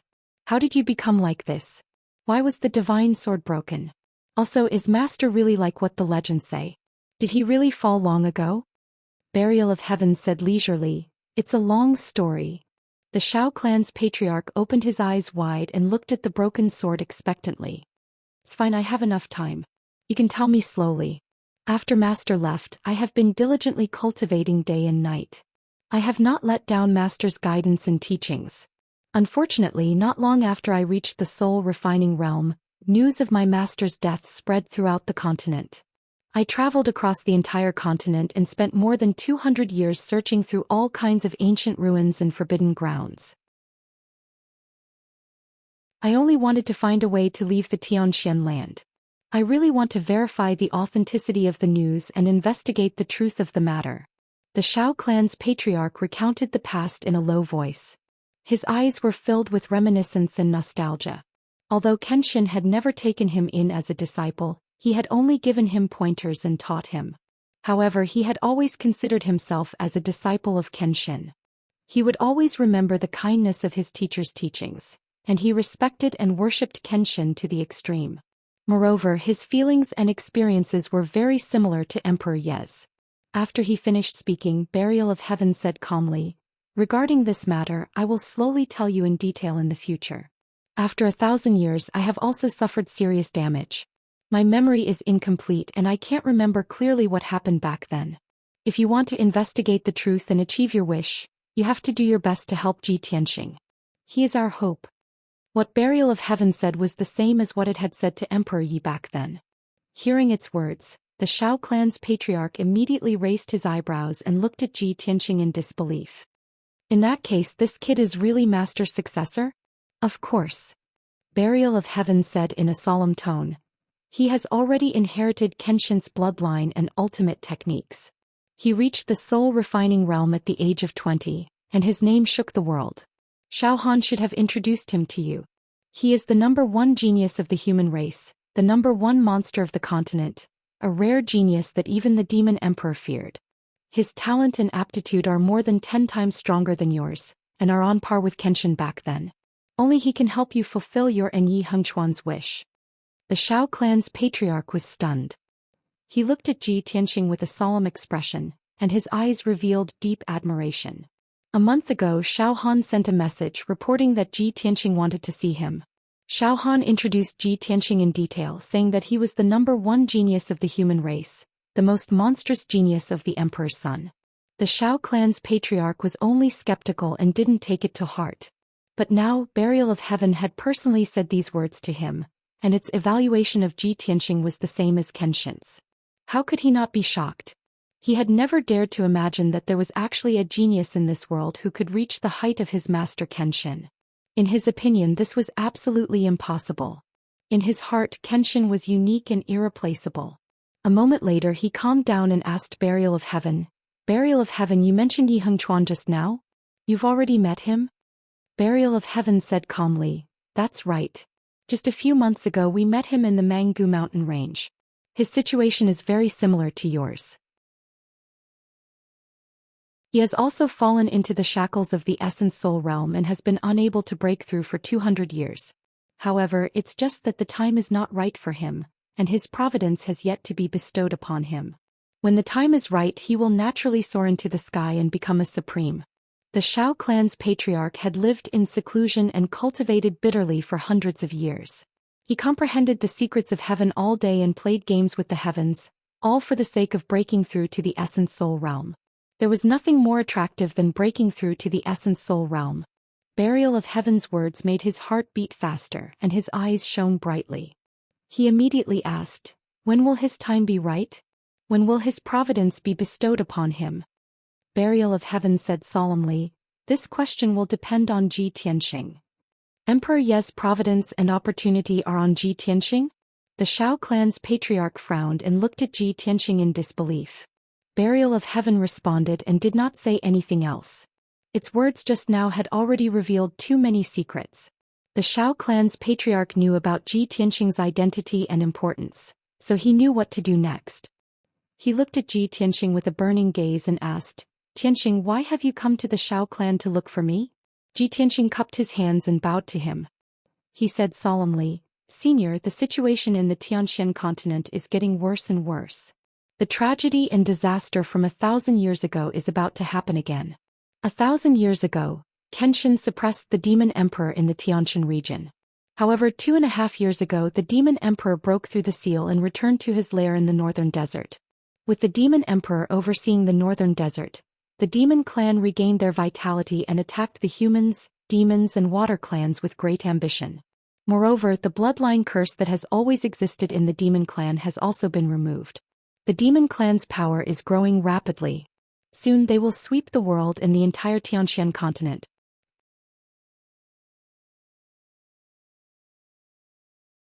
Chapter 1178. Faced with Ji Tianxing's request, the Shao clan's patriarch hurriedly extended his hands and helped him up. "Tianxing, please get up." Ji Tianxing insisted on bowing and said with a sincere expression, "Senior, Kenshin and the demon race had deep enmity back then. Now that I have inherited the Kenshin bloodline and ultimate technique, I have also inherited his dying wish. I am at odds with the demon race and have an irreconcilable enmity. Not only do I have to protect myself and my friends, But I also have to exterminate the demon race and return peace to the various races of the continent. It is impossible for me to do it alone, so I have to ask for your help to complete this great task. The Xiao clan's patriarch nodded solemnly and said slowly, 8,000 years ago I created the Xiao clan. In order for the Xiao clan to continue on and not be destroyed quickly, I chose to live in seclusion here and requested the Xiao clan's disciples not to interfere with the worldly affairs of the various races of the continent. Originally, the demon race was rampant on the continent and wantonly attacked the various races' territories. All these had nothing to do with the Xiao clan. However, since you are my master's disciple, have amazing talent, and have also inherited my master's dying wish, I will of course not reject you. This old man promises you that when you need my help I will personally come out and assist you. Seeing that he had finally agreed, Xianxia heaved a sigh of relief and hurriedly bowed to express his gratitude. Thank you for your help, senior. The Xiao clan's patriarch smiled and nodded. You don't have to thank me. Perhaps we are helping each other in this matter. I have lived in seclusion here for 1,000 years and finally I have waited for you. In the future, whether I can improve further and break through to the essence soul realm, whether I can leave this continent, all depends on you. As he spoke, he took out 2 dark green jade slips from his interspatial ring and handed them to Xianxia. Tianxing, here are 2 communication jade slips. If you need help in the future, just send me a message and I will do my best to help. After receiving the Xiao clan's patriarch's promise, Xianxia was satisfied and hurriedly accepted the 2 jade slips. Then he sat opposite the Xiao clan's patriarch under the green maple tree and started chatting. The Xiao clan's patriarch looked at Xianxia with interest and asked doubtfully, Tianxing, I've been living in seclusion here for hundreds of years. This old man is very puzzled. How did you know that this old man had received guidance from my master, Kenshin? Xianxia revealed a faint smile and explained, this matter is rather interesting. I came to this conclusion through a treasure box from 1,000 years ago. A few months ago, the 3rd prince of the imperial court held a birthday banquet and invited Xiao Han and me. I personally came, but Xiao Han didn't. He just casually took out a treasure box as a congratulatory gift. He told the Xiao clan's patriarch everything that had happened. After the Xiao clan's patriarch heard this, he finally understood how complicated the situation was. He could not help but reveal a bitter smile and shake his head, sigh. This is really a coincidence. Back then, when this old man was roaming the continent, I coincidentally obtained a top-notch refining material, the star sand. I placed it in a treasure box and sealed it with the array formation taught by my master. This old man originally wanted to keep this item and use it when I wanted to refine a divine artifact or dharma treasure. I didn't expect that after hundreds of years, this old man still couldn't break through the shackles and couldn't reach the essence soul realm, let alone refine a divine artifact. That star sand was placed there for hundreds of years. Later on, this old man also forgot about this matter. This old man also doesn't remember clearly when I gave that star sand to my children and grandchildren. I didn't expect that this item would eventually wander out and be found by you. Speaking of the origin of that star sand, the Xiao clan's patriarch was filled with emotions. Xianxia chuckled and said, Senior, perhaps this is the magical part of fate. If it wasn't for that star sand, how could I have guessed your identity? How could I have found you? Yes, indeed. The Xiao clan's patriarch nodded slightly to express his agreement. The 2 of them chatted for a while more before Xianxia stood up, bowed and took his leave. After bidding farewell to the Xiao clan's patriarch, he left the Pillar of Heaven's mountains and flew across the sky at lightning speed, returning to Tingfeng Garden. During the journey, he couldn't suppress the doubts in his heart and sent a voice transmission to Burial of Heaven asking, Burial of Heaven, why did you call the Xiao clan's patriarch Dumbo? Is that his nickname? That's right. Burial of Heaven replied and said with a playful tone, although this fellow is now a top-notch powerhouse in the continent, the Xiao clan's patriarch that ordinary people rarely see, he was very stubborn. When he was young, he was very stubborn and did things very rashly, so I always called him Dumbo. Xianxia nodded and asked, previously you asked if he had ever ascended to the sky. What did that mean? Burial of Heaven's tone became even more playful. This fellow's name is Xiao Wentian. When he was young, he was a martial arts fanatic. He cultivated like a madman, not knowing fatigue or pain. He once said that his greatest dream was to ascend to the heavens and explore the starry sky beyond the heavens. He wanted to roam the Milky Way. At that time, other than diligently cultivating the sword Dao, the most common thing he did was to stand on the roof like a block of wood and look up at the sky. Hearing this, Ji Tianqing immediately imagined the corresponding scene in his mind, and he couldn't help but laugh. Burial of Heaven continued. Later he reached the heaven origin stage and could finally fly. He couldn't wait to fly high into the sky and pass through the clouds, wanting to fly beyond the heavens. Ji Tianqing's interest was piqued and he couldn't help but ask, what was the result? Is there a need to guess the result? Before he could even touch the astral winds in the sky, his true essence was exhausted and he fell headfirst, almost falling to his death. Haha. Ji Tianqing couldn't help but laugh and said in a mocking tone, it's really hard to imagine that he had such a ridiculous experience when he was young. No wonder when you asked him if he had ever ascended to the sky, he was so embarrassed that his old face turned red. Burial of Heaven talked about a few more things about Xiao Wentian's past, and Ji Tianqing couldn't help but laugh all the way back to Tingfeng Garden. He finally understood why Burial of Heaven gave Xiao Wentian the nickname of a fool. When he returned to Tingfeng Garden, it was already afternoon. Xiao Ling listened to his advice and prepared for the Holy Fire Festival's examination, and went to cultivate in peace. He returned to his room to rest for a while and saw Xiao Han return with a tired face. Thus he greeted Xiao Han. Lord Divine General, why do you look so pale? Xiao Han nodded at him in return and explained, just now I helped third uncle refine the magic treasure and used up a lot of magic power, but I'll be fine after a night's rest. Ji Tianqing thought for a while and then said, Lord Divine General, I've already met the Xiao clan's patriarch and I've already achieved my goal of coming to the Xiao clan, so I'm preparing to leave. Ah. Xiao Han was stunned and said with a face full of astonishment, where did you meet the patriarch? He didn't blame you, did he?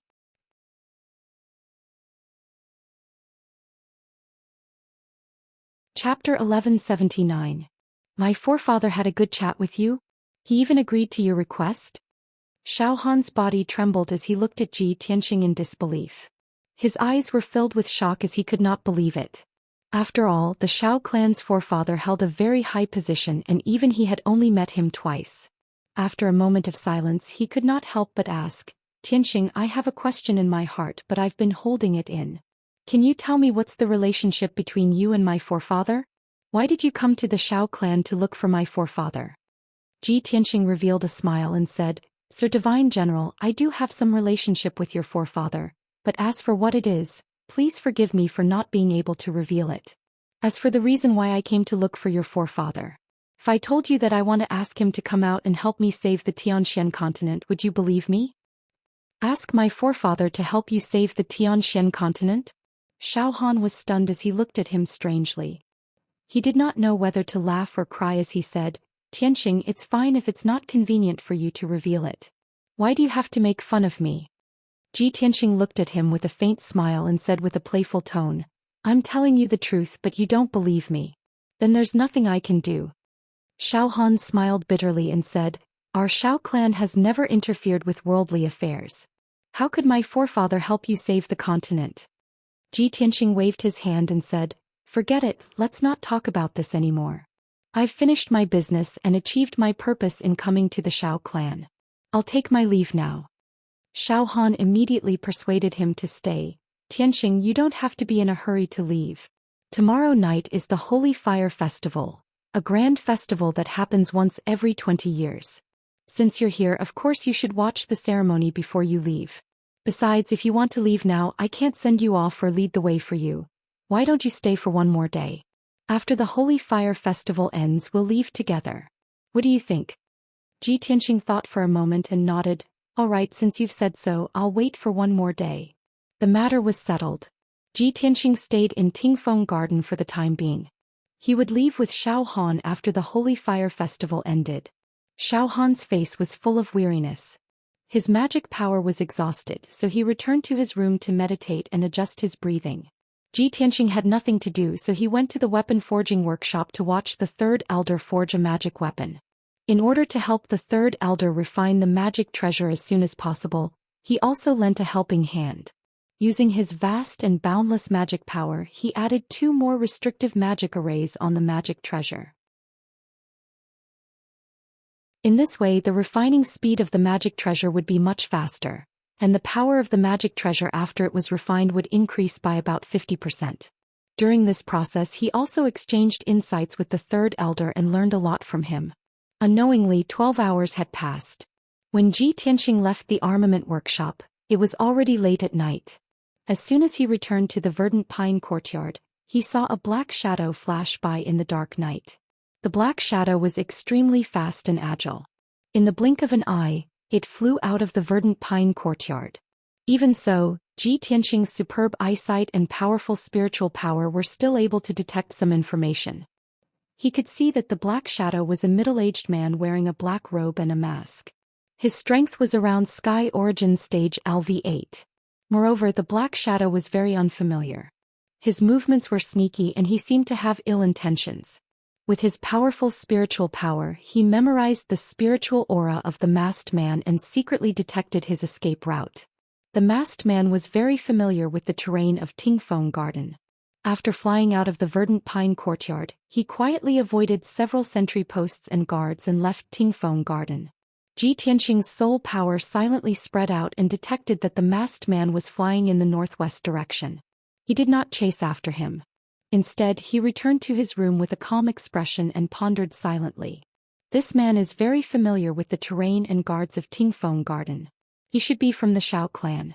If he is from the Xiao clan, why is he wearing a black robe and a mask and sneaking out of the verdant pine courtyard? No one usually lives in this courtyard. Only Xiao Han and I live here. No. There must be a conspiracy.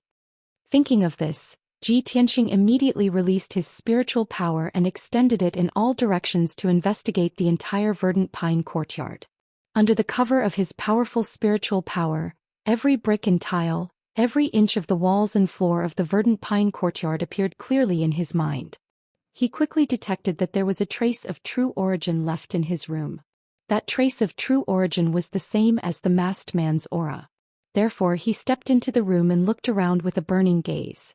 He also used his spiritual power to search carefully. After a few breaths, he found something strange on the floor under the wooden bed. On the floor in the corner of the room, a basin-sized green brick showed signs of loosening. He stretched out his hand and pulled the heavy wooden bed away. He lifted the dark green floor tile and saw a square black treasure box buried in the ground. Swoosh! He shot out a ray of golden light and wrapped it around the treasure box. He held it in front of him and looked at it carefully. He saw that the treasure box was very classical in style. Its surface was carved with exquisite patterns, and it exuded an ancient aura. Probably because the treasure box was often played with, the edges and corners had been polished and smooth. The treasure box was sealed by a powerful array, and it faintly exuded a magnificent fluctuation of spiritual qi. Ji Tianqing frowned and thought for a while. He started to cast a spell to break the seal on the treasure box. After about an hour, he broke the seal and opened the treasure box with a click. Suddenly, the treasure box emitted a dazzling 5-colored light, and it overflowed with a vast amount of spiritual qi. Ji Tianqing lowered his head to take a look and saw a fist-sized 5-colored crystal in the treasure box. It was translucent and exquisite as it glowed. Could it be a top-notch magic treasure? Or a gem material? He raised his eyebrows and held the 5-colored diamond-shaped crystal. He injected a trace of magic power into it. Suddenly, the 5-colored crystal emitted a dazzling light and condensed into a light screen in front of him. On the 2-meter-wide light screen, lines of ancient seal characters appeared. All of them were shining with dazzling light. Ji Tianqing looked at it and realized that the 2,000-odd words on the light screen were a profound and obscure cultivation technique. I didn't expect it to be a soul-level cultivation technique. Interesting. The corners of his mouth curled up into a sneer as a cold light flashed in his eyes. He did not need to investigate to know that this cultivation technique was the core secret of the Xiao clan. It was the most precious and priceless treasure. As for the other party's intentions, it was clear as day. You want to trick me? Then I'll beat you at your own game. Ji Tianqing murmured as he put the 5-colored crystal back into the treasure box, putting it back in its original state.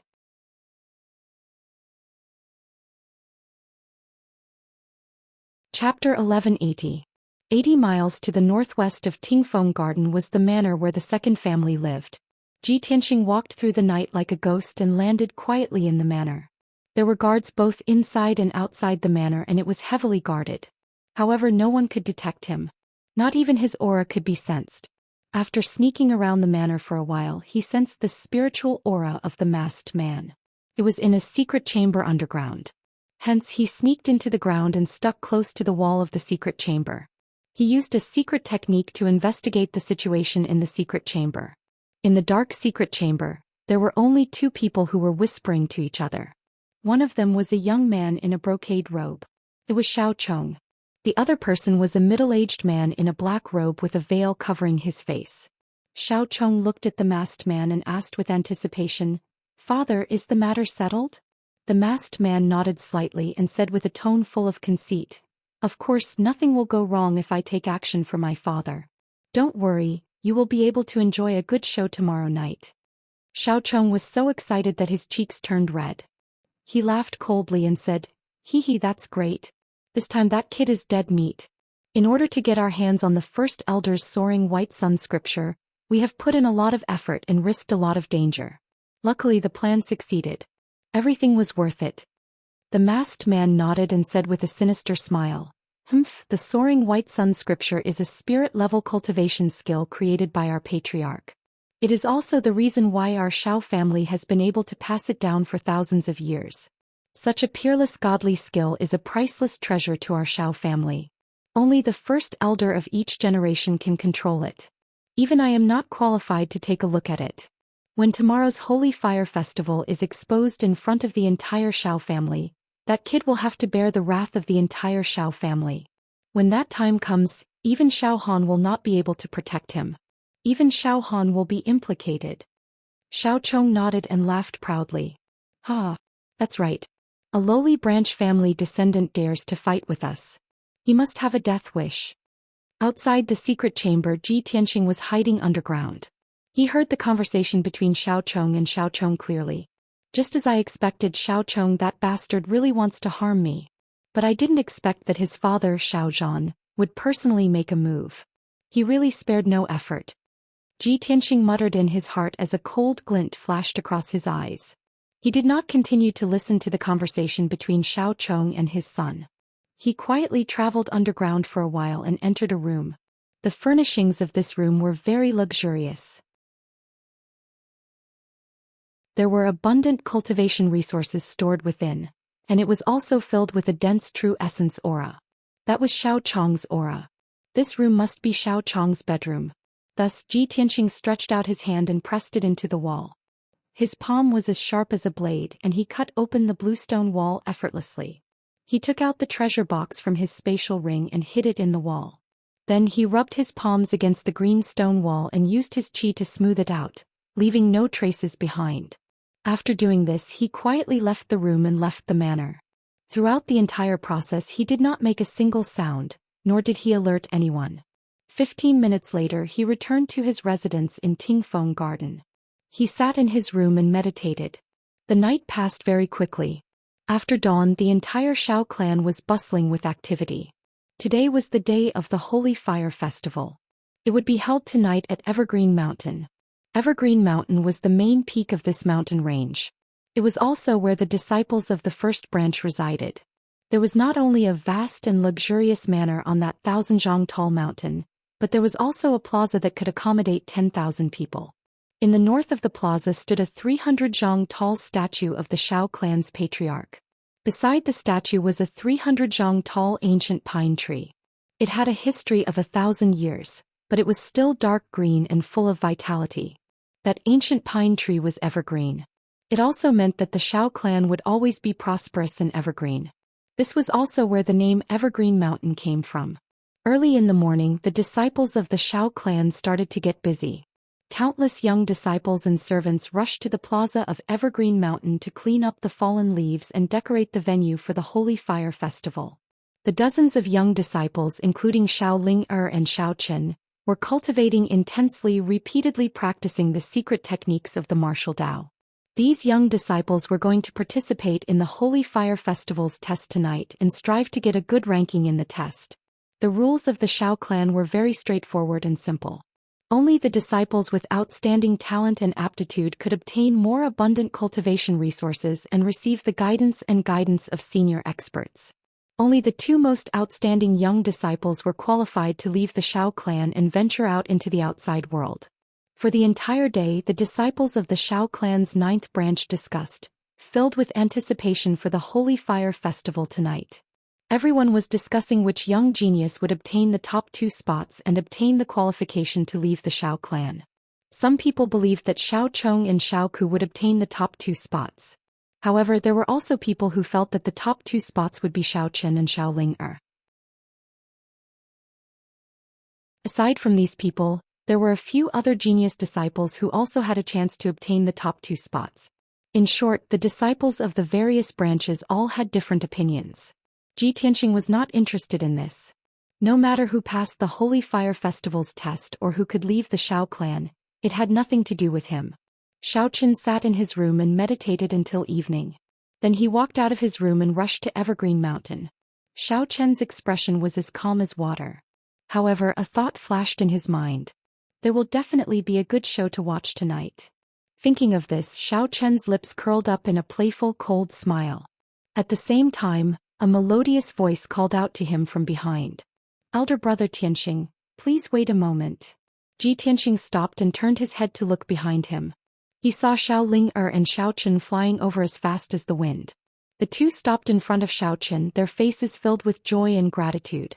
"Elder brother Tianxing, thank you so much." "Young master Tianxing, many thanks for your help." The two greeted Ji Tianxing and bowed to him to express their gratitude. Ji Tianxing guessed the reason. He asked with a calm expression, "Have you finished refining your magic treasures and obtained them?" "Yes." Xiao Ling quickly nodded and said excitedly, "We finished refining our magic treasures this afternoon.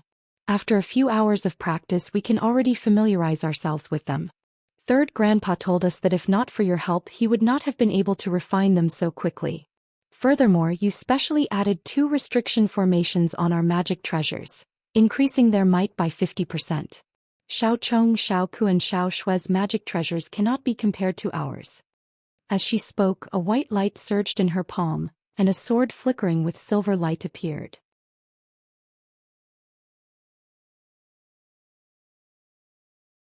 Chapter 1181.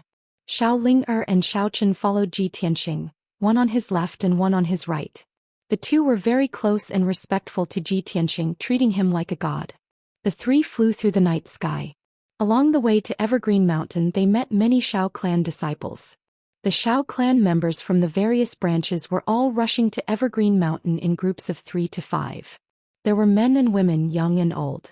They were all filled with anticipation for the Holy Fire Festival tonight, discussing it as they traveled. Xiao Qian and Xiao Ling were famous people of the Xiao clan's younger generation, the most outstanding martial Dao geniuses. They attracted attention wherever they went. Along the way people continuously greeted the two. When the crowd saw Ji Tianxing, they found him very unfamiliar and could not help sizing him up. This was especially so when Xiao Qian and Xiao Ling treated Ji Tianxing warmly and respectfully. This made the crowd even more curious about Ji Tianxing's identity. Soon the 3 arrived at Evergreen Mountain and landed in the vast plaza. Thousands of people were already waiting in the plaza, which was 1 kilometer in diameter. Bonfires were set up around the plaza. The flames rose fiercely, illuminating the pitch-black night sky. About 4,000 Xiao clan members were divided into 9 regions, standing in the plaza. There was a tall arena 100 meters in diameter in the center of the plaza. A strong spirit grade formation protected the arena. No matter how the young geniuses fought in the arena, it would not affect the people in the plaza. After Ji Tianxing, Xiao Ling and Xiao Ling arrived at the plaza, they walked into the crowd of the 3rd branch disciples. The 3 stood still in the crowd, waiting for the Holy Fire Festival to start while sizing up the surroundings. The plaza was bustling with noise and excitement. Everyone was discussing and countless people had expectant smiles on their faces. Many young disciples were also rubbing their fists, eager to give it a try. Naturally, Xiao Ling and Xiao Qian were somewhat excited. They were very confident about tonight's test. However, the 2 of them did not look around. They kept Ji Tianxing by his side, telling him about the origin of the Holy Fire Festival and some of the interesting things related to it. Ji Tianxing listened quietly, nodding or commenting from time to time. His expression remained indifferent the whole time. Suddenly he felt a few sharp auras staring at him from the shadows. He turned his head and saw a well-dressed young man staring at him coldly from the crowd of the second branch disciples next door. That young man was Xiao Chong. He was surrounded by a group of disciples from the second branch. His expression was cold, but there was a sneer in his eyes. Xiao Ku and a few other young men of the Xiao clan were among the people of the fourth and fifth branches who were further away. They cast their cold gazes at him from time to time. Obviously these people all had their own thoughts and were waiting to watch a good show. Ji Tianxing couldn't be bothered to pay attention to them as he chatted and laughed with Xiao Ling with an indifferent expression. Not long after, there was a commotion in the crowd and there were exclamations and discussions. The elders are here. Get out of the way. The Holy Fire Festival is about to begin. When Ji Tianxing heard the crowd's shouts, he looked in the direction of the sound and saw a group of elders in purple robes walking over in a dignified manner. Swish, swish, swish. A total of 8 elders passed through the crowd in the square and flew to the arena in a row. Other than the third elder, all the elders from the 8 branches were present. The leader was a tall and burly elder with white hair and a beard. This person was the current ruler of the Xiao clan, the first elder with the most authority. His bright eyes swept across the square as he raised his hand slightly to signal for the crowd to quieten down. Instantly, the thousands of Xiao clan members in the square quietened down and didn't make any noise. This was the prestige of the first elder. Every action of his could command the entire Xiao clan, and no one dared to disobey him. In fact, the first elder was the third most respected person in the Xiao clan. The most respected person was of course the Xiao clan's patriarch, Xiao Wentin. However, he was the Xiao clan's patriarch and hadn't been involved in worldly affairs for hundreds of years. In the hearts of the Xiao clan members, he had become their spiritual leader and was almost like a deity. Second only to the Xiao clan's patriarch was the Grand Elder. However, the Grand Elder was in seclusion all year round and rarely interfered with the clan's affairs. Therefore, the first elder, who was ranked third, was the ruler of the Xiao clan. His words were the law. As everyone knows, tonight is the Holy Fire Festival that is held once every 20 years in the Xiao clan. Since the patriarch set this rule 1,000 years ago, it has continued to this day and has never been changed. The patriarch's motive for setting the Holy Fire Festival is to give the young disciples of the Xiao clan an opportunity to interact and improve their relationship. It is also an opportunity for everyone to showcase their strengths. Most importantly, the Holy Fire Festival is to test the results of everyone's cultivation. The first elder looked at the crowd sternly and said solemnly, "In this world, cultivation resources are always in the hands of the minority. Only the martial arts elites and geniuses have the right to enjoy and distribute resources. Regardless of whether it is the aristocratic families, sects, or any other forces, they have to follow the law of survival of the fittest. Therefore, tonight's test will determine the strength ranking of the 48 young disciples. The 2 strongest disciples would be rewarded handsomely. They would be able to leave the Xiao clan and head to the central region to explore the world. The remaining 46 disciples will also enjoy different levels of resources and treatment according to their rankings. Destiny is ultimately in your own hands. Whether you live a mediocre life or shine brilliantly, it will all depend on how much effort you put in." The first elder said these words with a solemn expression. His voice spread throughout the entire plaza, causing the expressions of the thousands of people to turn solemn. The atmosphere was extremely solemn. The 48 young disciples were all motivated to the point that their blood was boiling. Their hearts were filled with fighting spirit. The thousands of bonfires around the plaza were like their emotions. They were burning fiercely and surging with high spirits. The first elder paused for a moment before announcing with a solemn expression, "Tonight's test will follow the usual practice. The second elder will start with the preliminary ranking of the 48 disciples. Only the young disciples who have reached the heavenly origin stage and above are qualified to enter the arena and draw lots to fight. This seat and the other elders will be overseeing the situation together." After the first elder finished speaking, the skinny second elder took a step forward and announced loudly, Those who are 16 years old and have not participated in the test, step forward. Following the second elder's command, Xiao Ling Xiao Qin, and the others immediately walked out of the crowd and walked to the arena. Within the ninth branch there were a total of 48 young disciples standing in a circle around the arena. Among these young disciples, there were 19 females and 29 males. They were all between 16 and 35 years old. Among them, the strongest people such as Xiao Qin, Xiao Ling Xiao Chong and Xiao Ku were all around the fourth level of the heavenly origin stage. As for the weaker disciples, they were all at the origin core stage and the seventh or eighth level of the Tongxian stage. The second elder's gaze swept across the crowd like lightning and quickly announced the preliminary ranking. Only 12 young disciples had reached the heavenly origin stage and were qualified to enter the arena.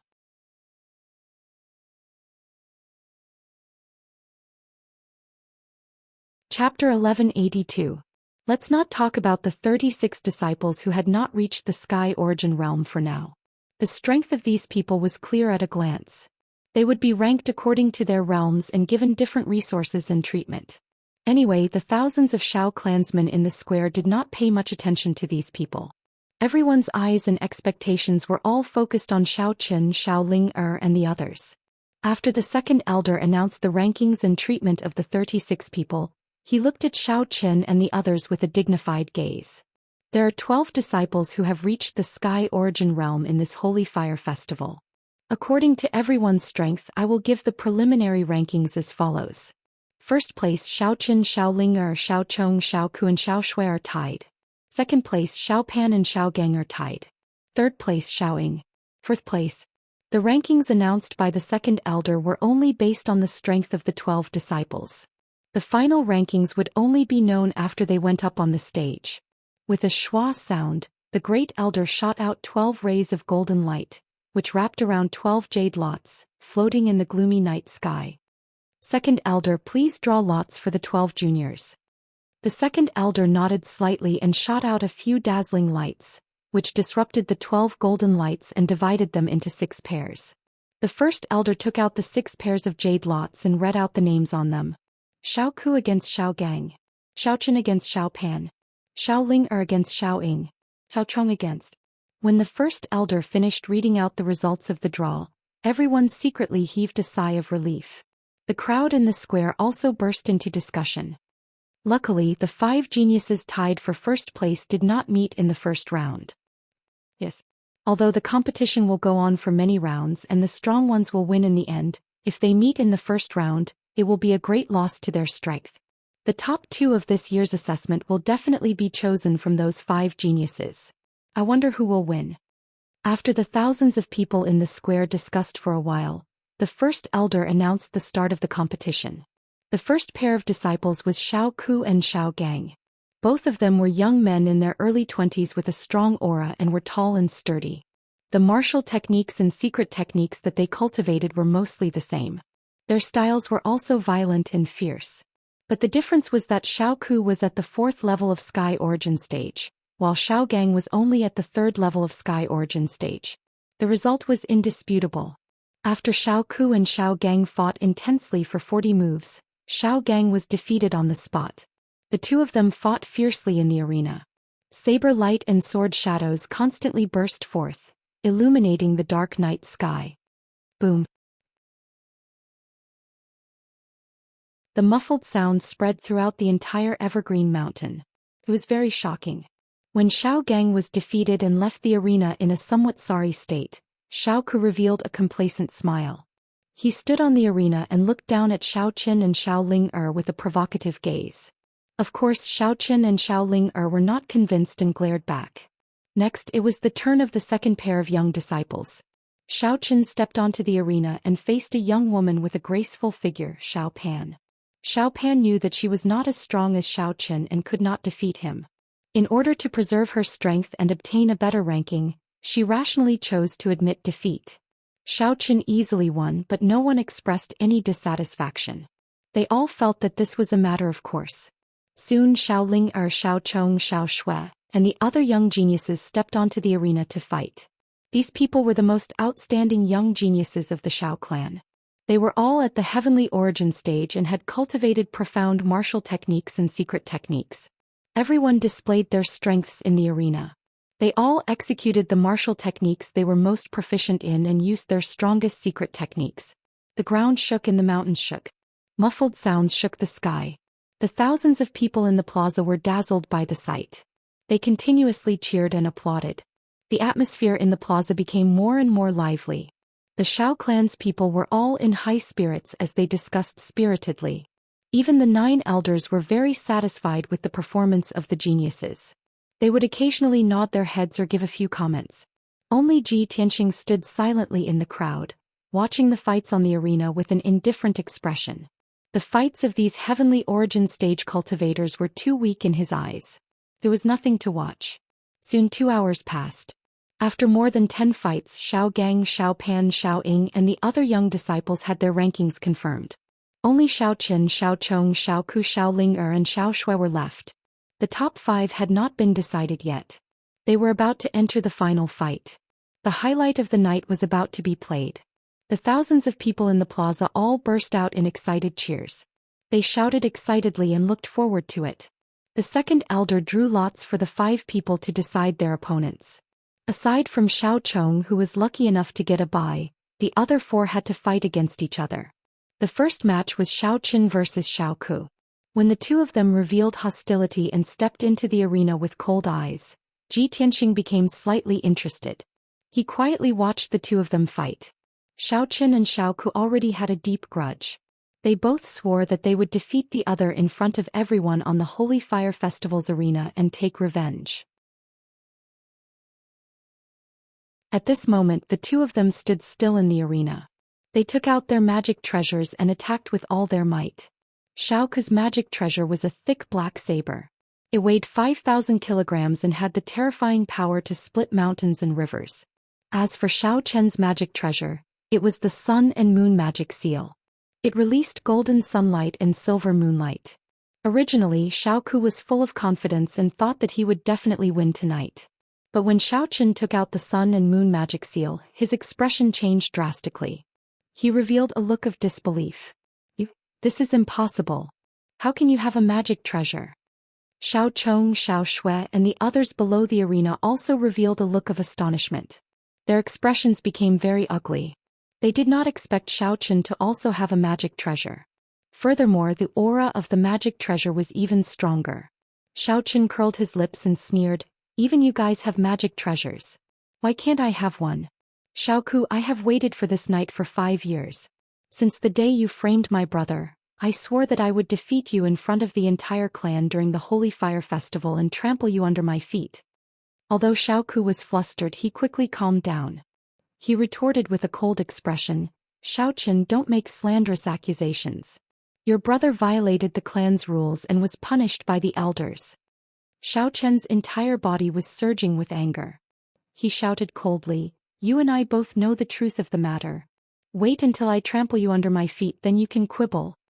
As soon as he finished speaking, his entire body surged with 5-colored spiritual light. He poured his surging quintessence into the Sun and Moon magic seal, overturning Sky Strike. The Sun and Moon magic seal became as big as a house on the spot. It flew into the night sky and released dozens of gold and silver light pillars that were as thick as buckets. They bombarded Xiao Ku's head.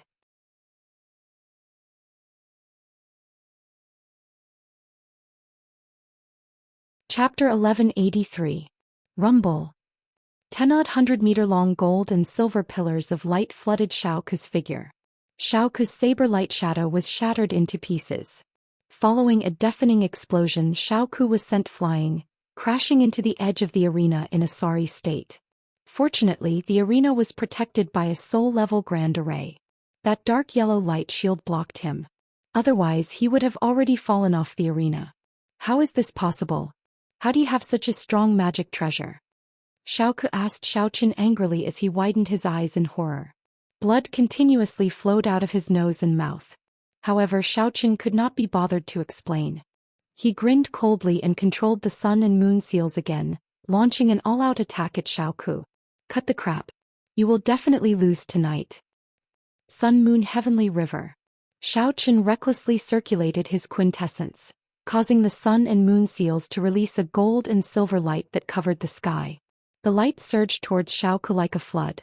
Xiaoku immediately panicked. He cursed in horror as he held his saber and fled into the distance. However, before he could get far, he was drowned by the gold and silver light. The boundless gold and silver light covered his body in wounds, forcing him to flee miserably in the arena. Xiaoqin chased after him and beat him up. He could not resist at all. He could only dodge and flee. The thousands of people around the arena were already dumbfounded. They were all dumbfounded as they watched this scene. Even the 8 elders felt that this was inconceivable.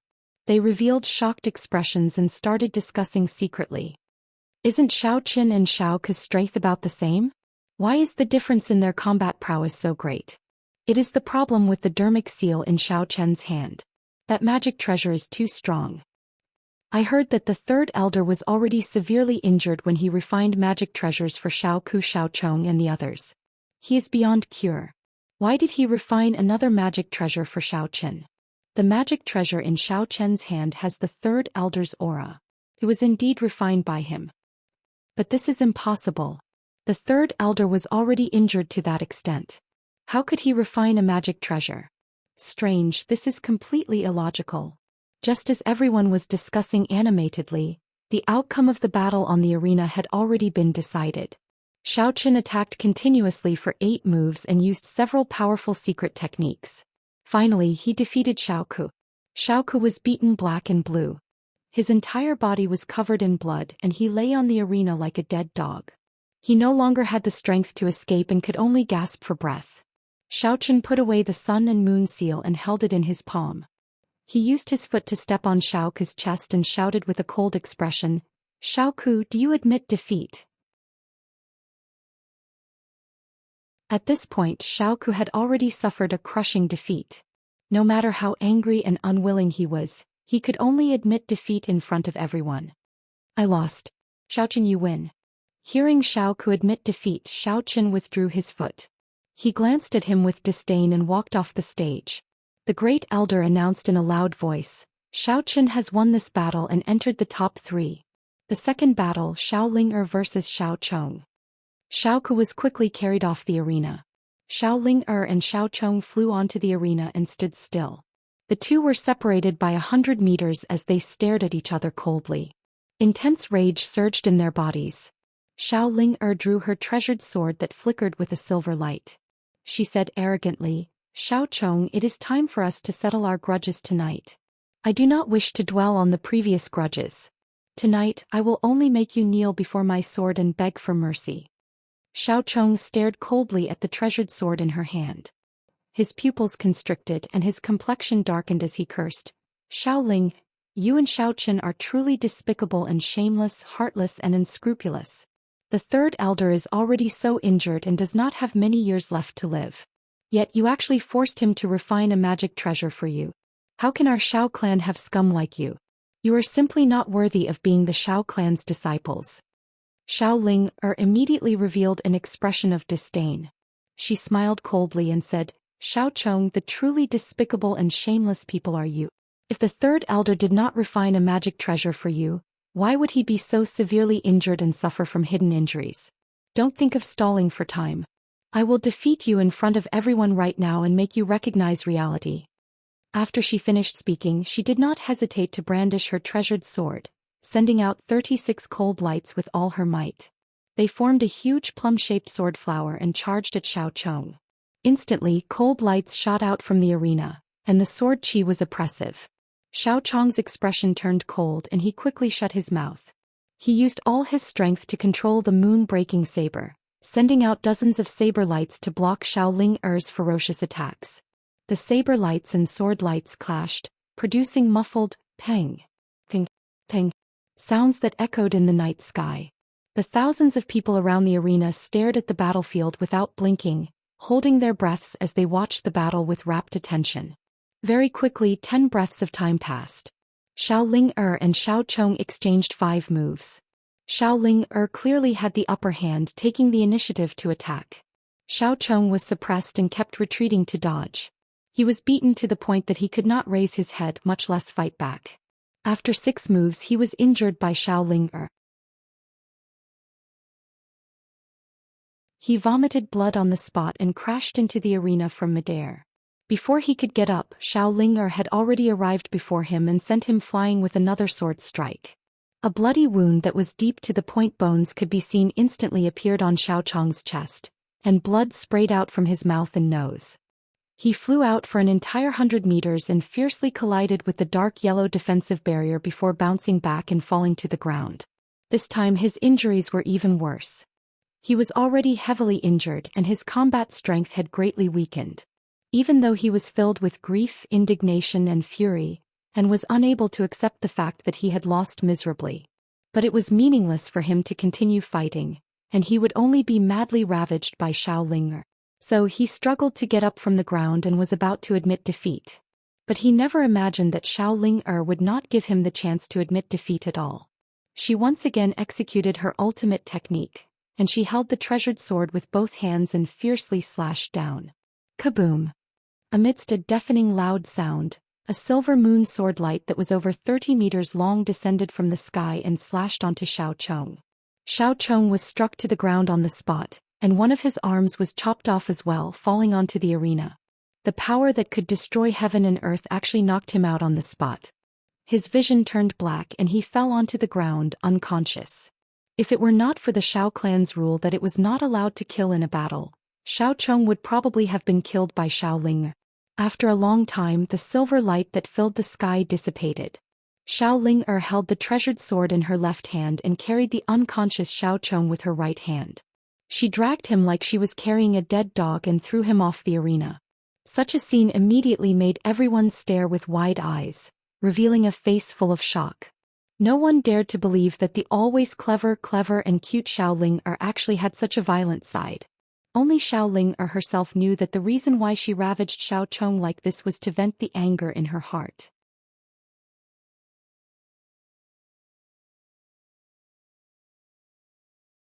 Chapter 1184.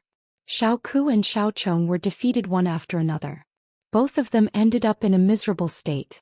One was covered in injuries like a dead dog, while the other was covered in blood and unconscious. Xiao Qin and Xiao Ling'er's performance shocked everyone in the Xiao clan. They felt that it was unbelievable.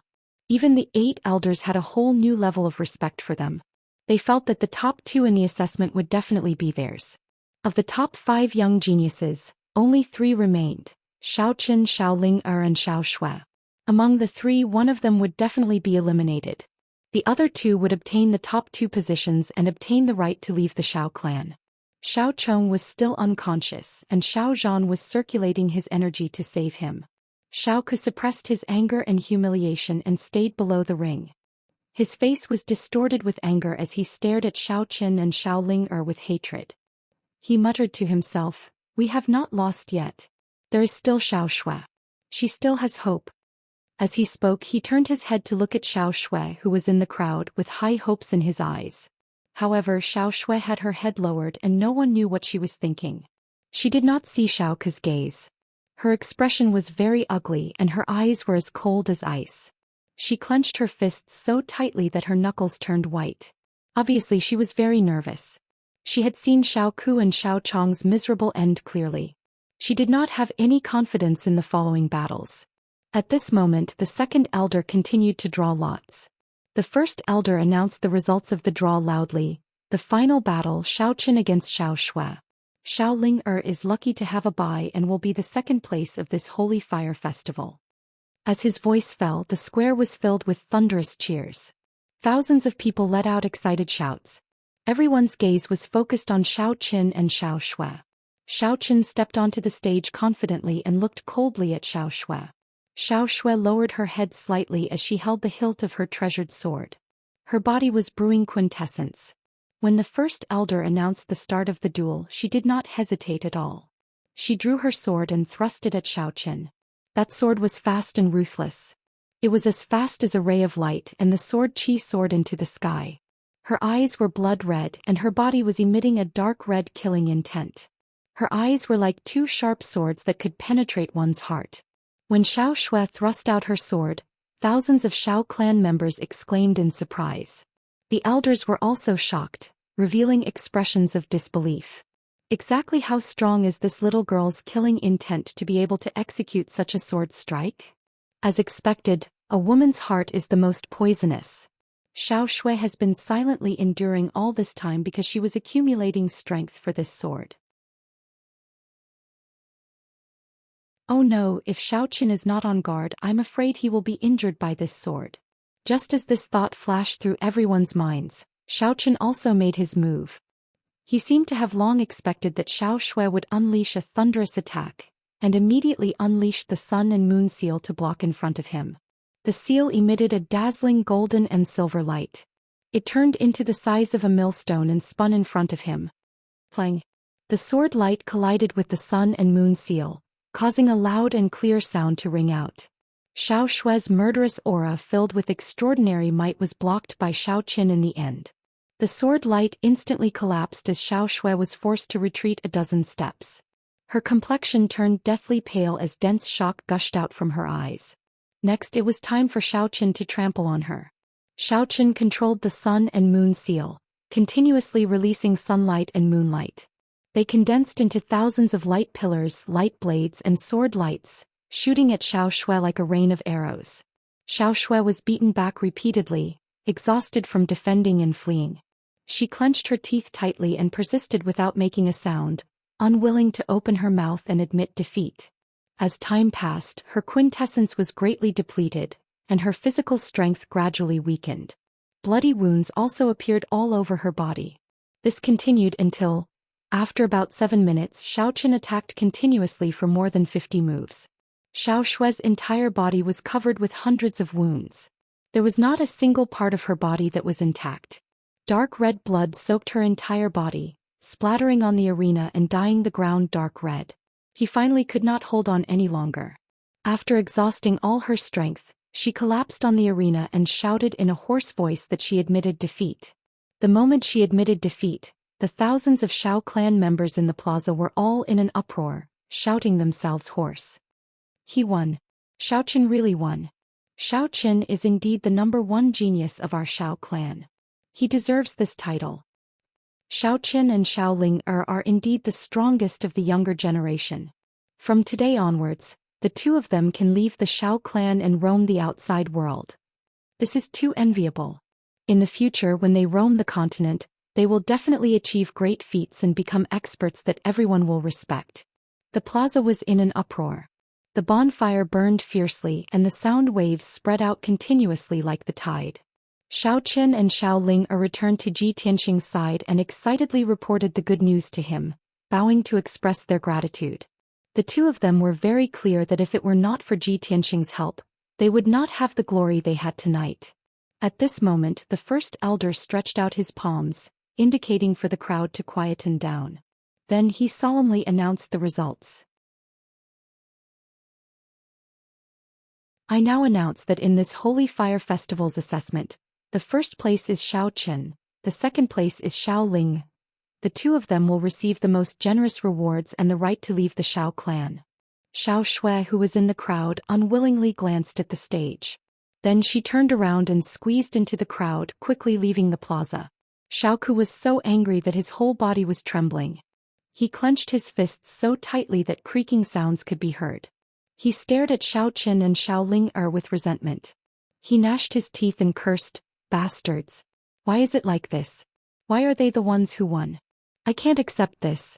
Where did they get their treasures from?" Xiao Chong, who was in the crowd not far away, finally woke up.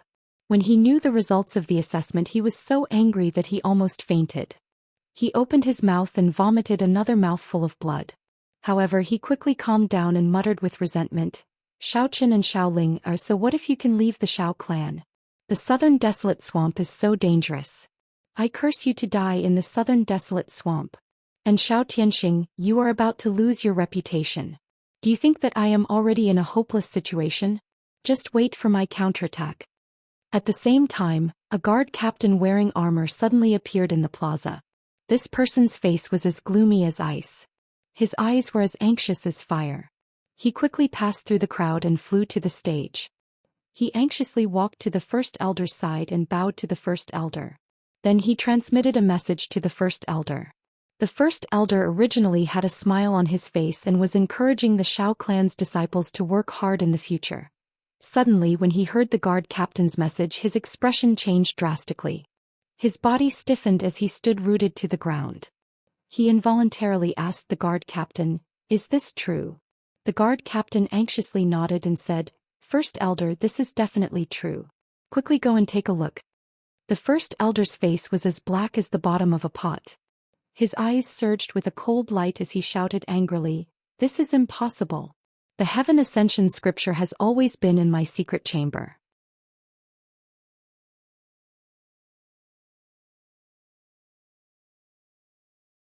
Chapter 1185. The great elder was so agitated that he roared in front of the crowd. The bustling square quieted down in an instant. Everyone was stunned as they looked at the great elder in disbelief. The other 7 elders were also dumbfounded. They looked at the great elder in bewilderment and couldn't help but ask questions. What's going on? Has the ancestral divine skill been stolen? How is this possible? The soaring white sun scripture has always been in the great elder's care. It has never been stolen for hundreds of years. This is too serious. We must investigate thoroughly. If any of our disciples dared to steal it, I'll be the first to punish them. That's right. No matter which branch this person belongs to, no matter what his background or reason is, we must not let him off. All the elders were filled with righteous indignation and wanted to send people to investigate. They swore to punish the person who stole the divine skill. The thousands of Shao clan members in the square were also filled with doubt and shock. They found it unbelievable and started to discuss among themselves. The great elder quickly suppressed his anger and said coldly, "All of you wait here. I'll go and check on the situation now." After saying that, he brought the captain of the guards and flew across the night sky at lightning speed. They rushed back to their residence. After the first elder left, the 7 elders on the stage gathered together to discuss countermeasures. The thousands of people in the square were discussing even more intensely. They exclaimed and cursed angrily from time to time. Everyone knew that this matter was too serious.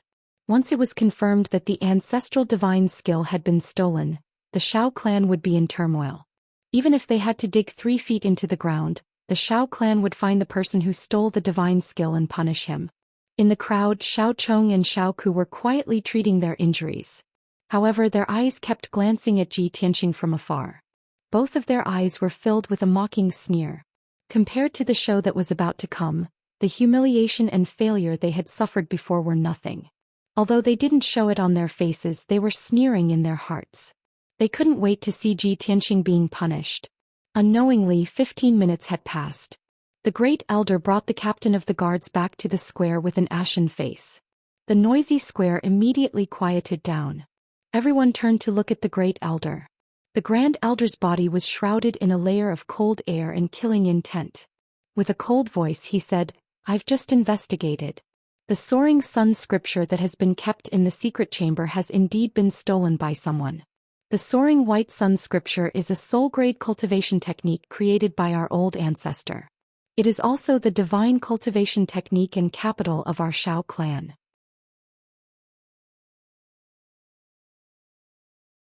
But now, someone had actually stolen the divine technique passed down from their ancestors. Such a disgraceful act of deceiving one's master and destroying one's ancestors was truly shocking, and it had never appeared in the past few hundred years.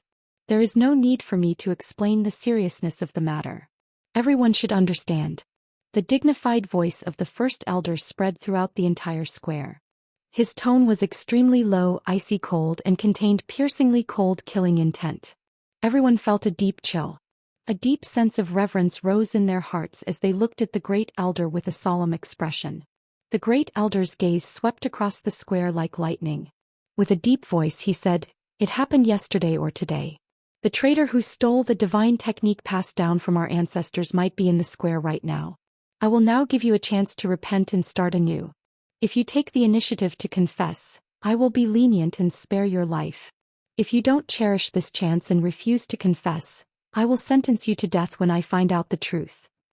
The mighty sound waves spread out and reverberated fiercely in the night sky. The dull sound caused the entire mountain peak to tremble. The great elder's majestic aura caused everyone's body to tremble. A deep sense of reverence and fear rose in their hearts. For a moment, countless people lowered their heads. Their hearts were on tenterhooks and they did not even dare to whisper. Only Xiao Chong, Xiao Ku and Xiao Zhan sneered even more coldly in their eyes. The more furious the great elder was, the more complacent they felt. Everyone in the square was silent. No one uttered a word. Ji Tianxing also stood indifferently in the crowd, waiting for the development of the matter. Xiao Chong, Xiao Ku and the rest secretly saw his reaction and sneered even more complacently in their hearts. This brat is still in the dark. He doesn't know anything. Little bastard, I really want to see how you react later. Will you be so scared that you cry on the spot? Ignorant brat, you probably don't know that you are in big trouble, right? The great elder waited for a moment. When he saw that no one in the square stood up to confess, he sneered. He said with a murderous look, "Good. Damn traitor, since you don't want to cherish this chance, don't blame me for being ruthless. I have placed a seal on the treasure box that contains the soaring white sun scripture, and it also contains my soul aura. I will find the treasure box later and find out the truth. At that time you will be dead without a doubt. Now everyone can report and expose each other. In these 2 days, anyone who has entered my house and whose whereabouts are strange can be exposed. As long as the identity of the traitor is confirmed, the corresponding informant will be rewarded with 100,000 spirit stones and a soul-level treasure." When the great elder's voice fell, the thousands of people in the square suddenly became excited. Almost everyone was shocked. Their expressions and eyes were full of disbelief and surprise.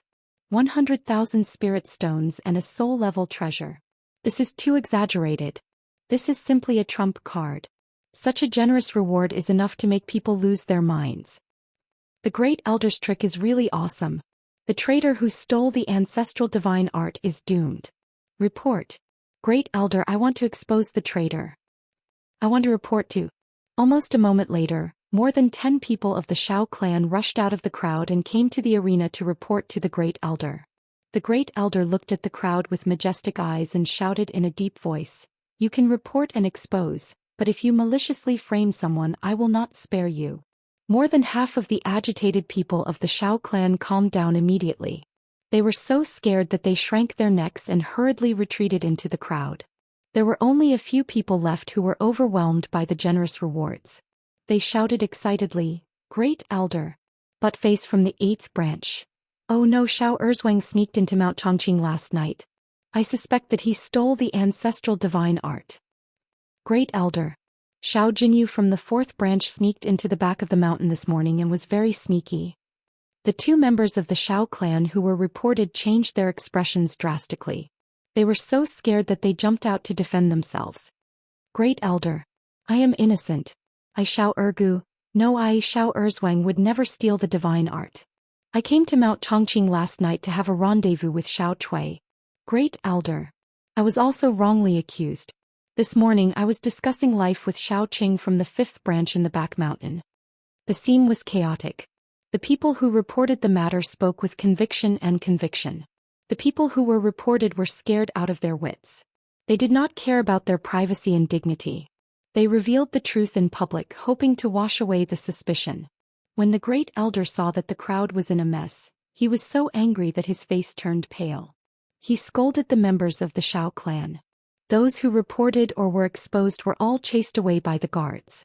Seeing that the square had quieted down again, no one dared to casually stand out. Just at this time, a burly middle-aged man with a majestic aura stepped into the arena.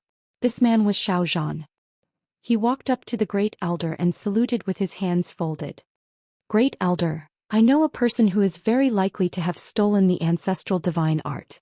This person was brought back by Xiao Han from the 3rd branch. His name is Tianxing Xiao. He is not a member of the main branch of the Xiao clan. He is Xiao Han's nephew.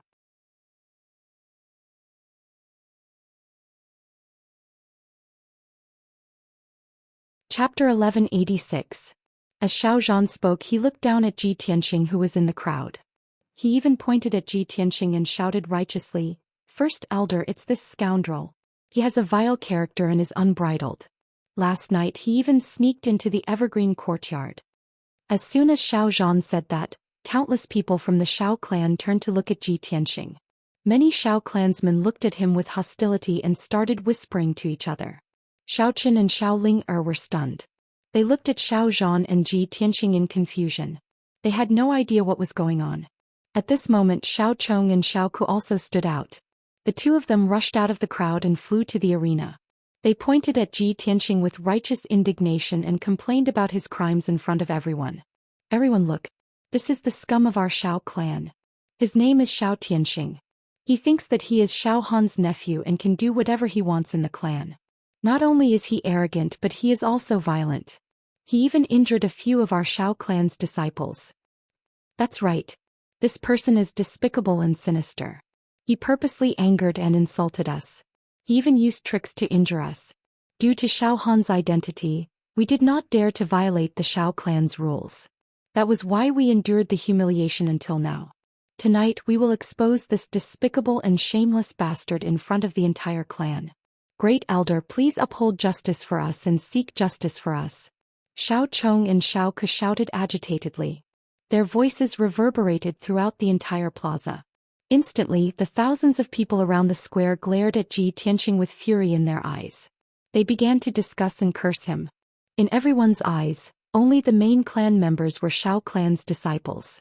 Those branch family members who were born and grew up outside were not considered Xiao clansmen. They were all outsiders. The Xiao clan was united. They were arrogant and had a sense of superiority in their bones. They were all hostile to the branch family members. In an instant the crowd was agitated. Countless people were hostile to Ji Tianxing. The people around him also retreated and the surroundings became empty. Only Xiao Qin and Xiao Ling remained by his side. Both of them were very angry and immediately stepped forward to defend him. Everyone, don't listen to Xiao Chong and Xiao Ke's nonsense. This is framing. Xiao Chong and Xiao Ke are despicable people. They are jealous of Brother Tianxing's talent, so they deliberately targeted and humiliated Brother Tianxing. Xiao Zhan, you despicable person, how dare you slander Tianxing? Show me the evidence. The atmosphere became very heavy, and the air was filled with hostility and killing intent. On the stage, the first elder stared at Xiao Zhan with a solemn expression and said in a deep voice, Xiao Zhan, you can eat whatever you want but you can't say whatever you want. This young Master Tianxing is an honored guest that Xiao Han brought back. How can you slander him as you please?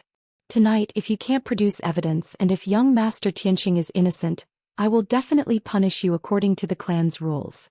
The great elder's attitude was very solemn and his tone was very dignified.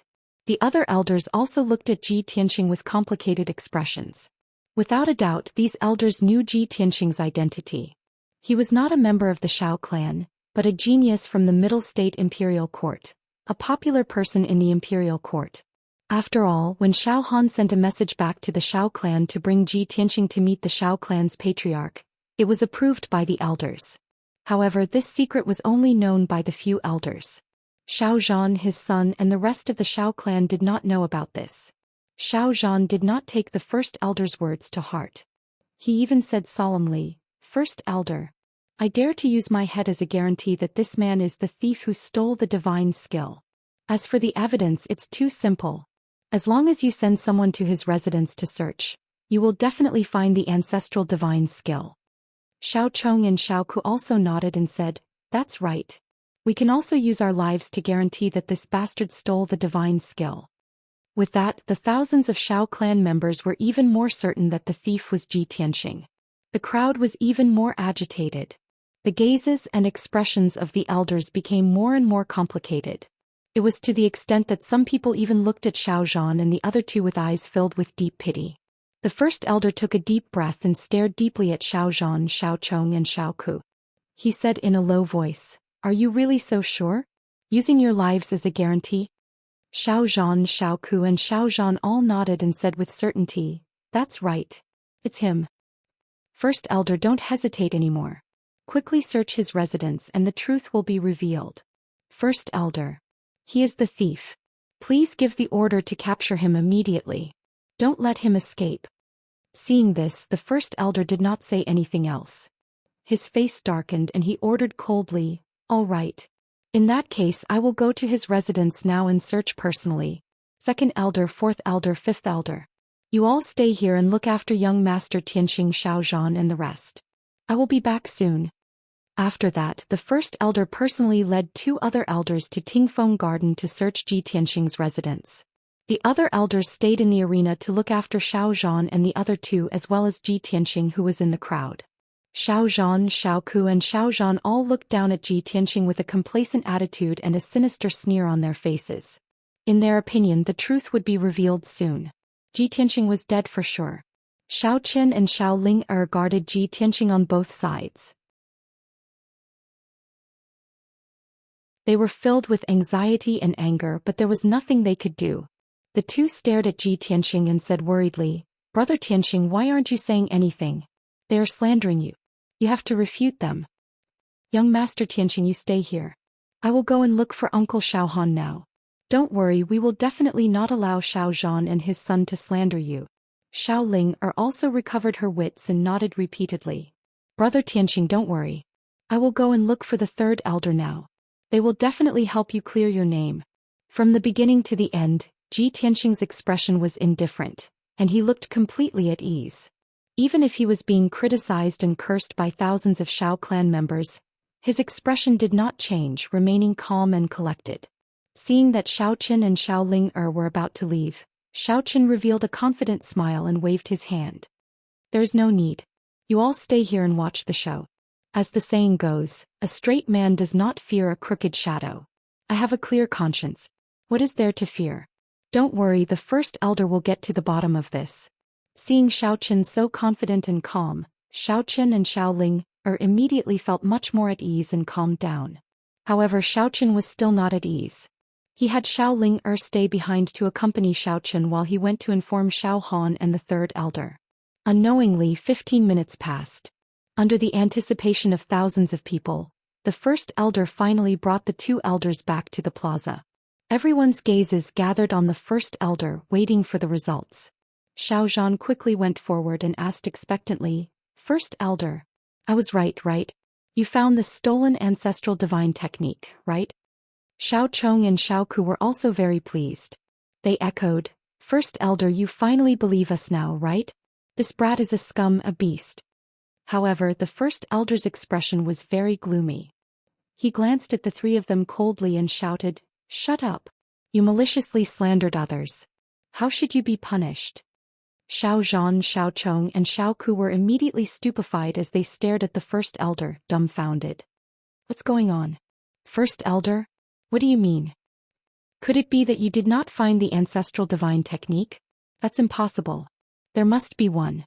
Please check again."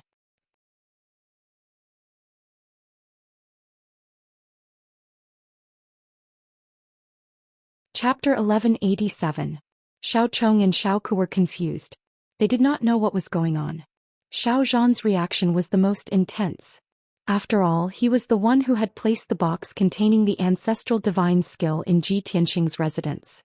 However, the Grand Elder said expressionlessly, "I have searched his residence and did not find the ancestral divine skill." The other 2 elders also nodded in agreement with the Great Elder's words. "That's right. We have searched Verdant Pine Yard twice. Xiao Zhan, the Grand Elder's soul imprint is on the box. This cannot be wrong." Xiao Zhan was dumbfounded. His eyes were red as he shouted, "This is impossible. The treasure box must be in his residence. Even if it is not in his room, it must be in his infinite space ring." Seeing Xiao Zhan's reaction, the Grand Elder seemed to have understood something. A cold light flashed in his eyes. "Enough. Xiao Zhan, shut the hell up. The 3 of you maliciously framed others. According to the rules, you will be demoted to servant for 3 years. This matter involves the ancestral divine skill. Your crimes are even more severe. I will demote you to servant for 10 years. When the Great Elder announced this order, the thousands of Xiao clan members in the square broke out into loud discussions and gasps of surprise. "Oh my god! Isn't this punishment too severe? Xiao Zhan, Xiao Chong and Xiao Ku are the elites and geniuses of our clan. They have high statuses. How can they be demoted to servant? Even if there is a mistake, this is just a misunderstanding. Why is the punishment so severe? 10 years. Xiao Zhan, Xiao Chong and Xiao Ku also showed expressions of anger. They unwillingly shouted, "No! I don't believe this is true. Grand Elder, please search again. I will bring you there personally." Originally, the three of them had used their lives as a guarantee that Ji Tianxing had stolen the ancestral divine skill. However, the Grand Elder had searched Verdant Pine Yard carefully and did not find the treasure box or the ancestral divine skill. He did not want to anger Ji Tianxing. After all, he had offended the genius of the Emperor Palace for no reason. Of course, he would punish the three of them severely.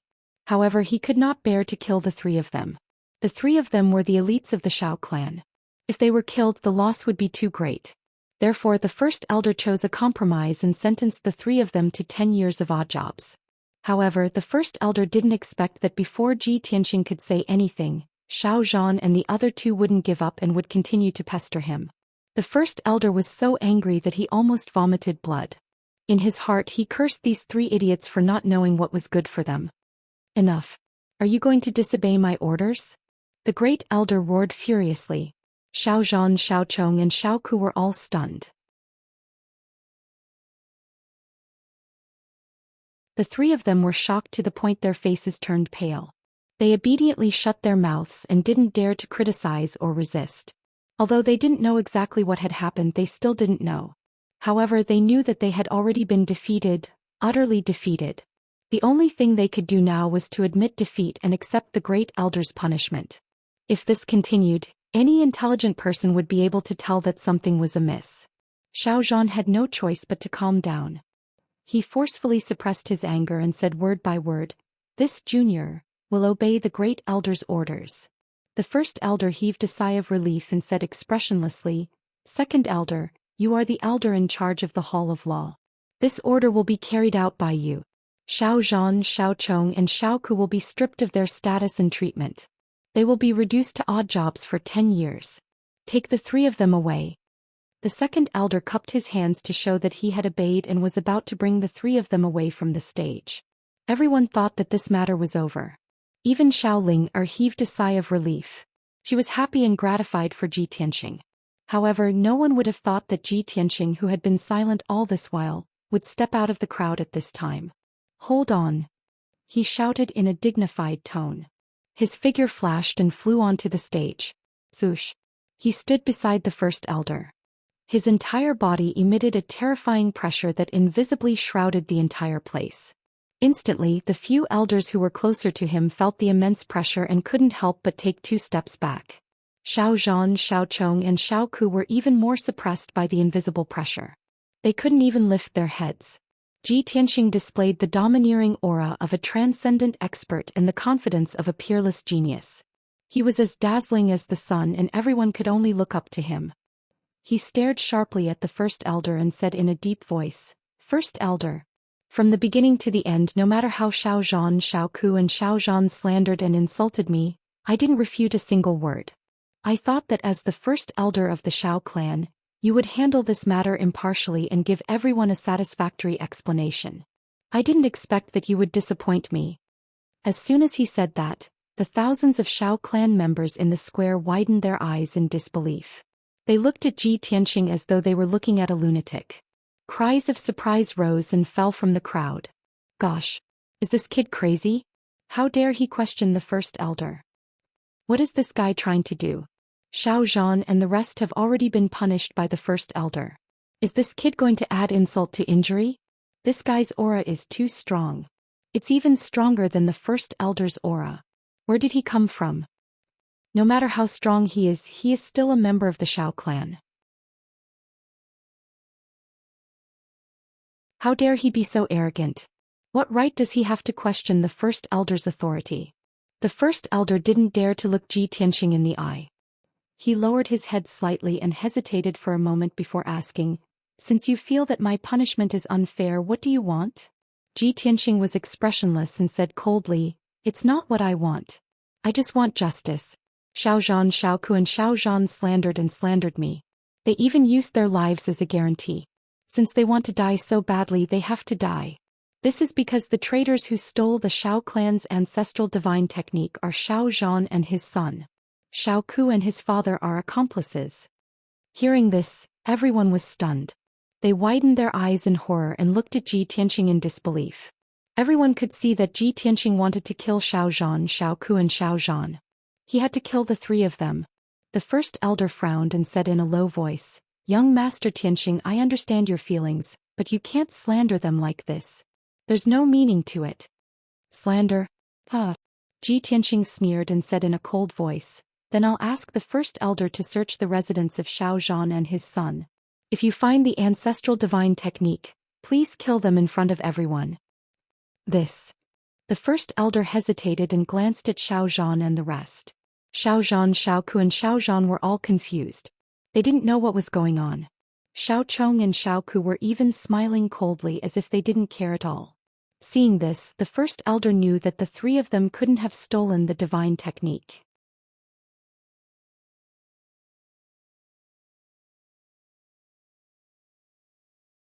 Chapter 1188. The first elder led the other two elders into the night sky and rushed to the residence of Xiao Zhan and his son. Xiao Zhan, Xiao Chong and Xiao Ku all sneered at Ji Tianqing and didn't forget to mock him. "Kid, are you confused by anger? So what if you're angry? So what if you deliberately slandered us? We're magnanimous and have a clear conscience. Tianqing, you slandered us in public. You won't be able to escape punishment later." Ji Tianqing looked at Xiao Zhan, Xiao Ku and Xiao Zhan expressionlessly. He revealed a pitiful look and said in a mocking tone, "You're going to die tonight. Do you know how you're going to die? You're going to die because of your stupidity." Xiao Zhan and the other two were instantly enraged and trembling with anger. "You, kid, you're too arrogant." Ji Tianqing couldn't be bothered with them. He lowered his eyes and waited calmly. Below the arena, Xiao Ling secretly clenched her small fists and looked at Ji Tianqing with eyes full of admiration. She muttered silently, "Brother Tianqing, you're too strong. Your aura actually suppressed the first elder. No matter what you do, I'll always believe in you and support you." Not long after, the first elder led the other two elders and flew back to the square as fast as lightning. Swoosh, swoosh, swoosh. When the three of them landed on the arena, Xiao Zhan and his son couldn't wait to ask, "First elder, you've already searched, right? How is it? Can you prove that we were slandered?" "Third elder, Xiao Tianqing slandered us in public. His crime is unforgivable. You have to deal with it impartially."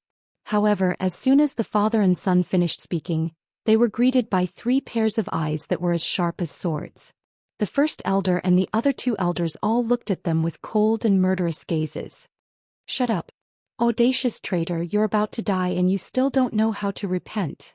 Xiao Zhan, I really didn't expect you to do such a thing." The angry shouts of the three elders resounded throughout the entire square. Everyone was stunned, revealing a puzzled and horrified expression. Xiao Zhan and his son as well as Xiao Ku looked at the great elder in confusion. The first elder could not be bothered to say anything. He expressionlessly took out a treasure box and presented it to everyone. This treasure box was found in Xiao Chong's bedroom. It was hidden in the wall. Fortunately, I left my soul imprint on the treasure box. Otherwise, it would be impossible for ordinary people to find it. Then the first elder glared at Xiao Zhan and roared, "Xiao Zhan, the evidence is here. What else do you have to say?" Xiao Zhan, Xiao Chong and Xiao Ku were dumbfounded again. They stared at the treasure box as if they had seen a ghost. "This is impossible. How could this treasure box be in my room?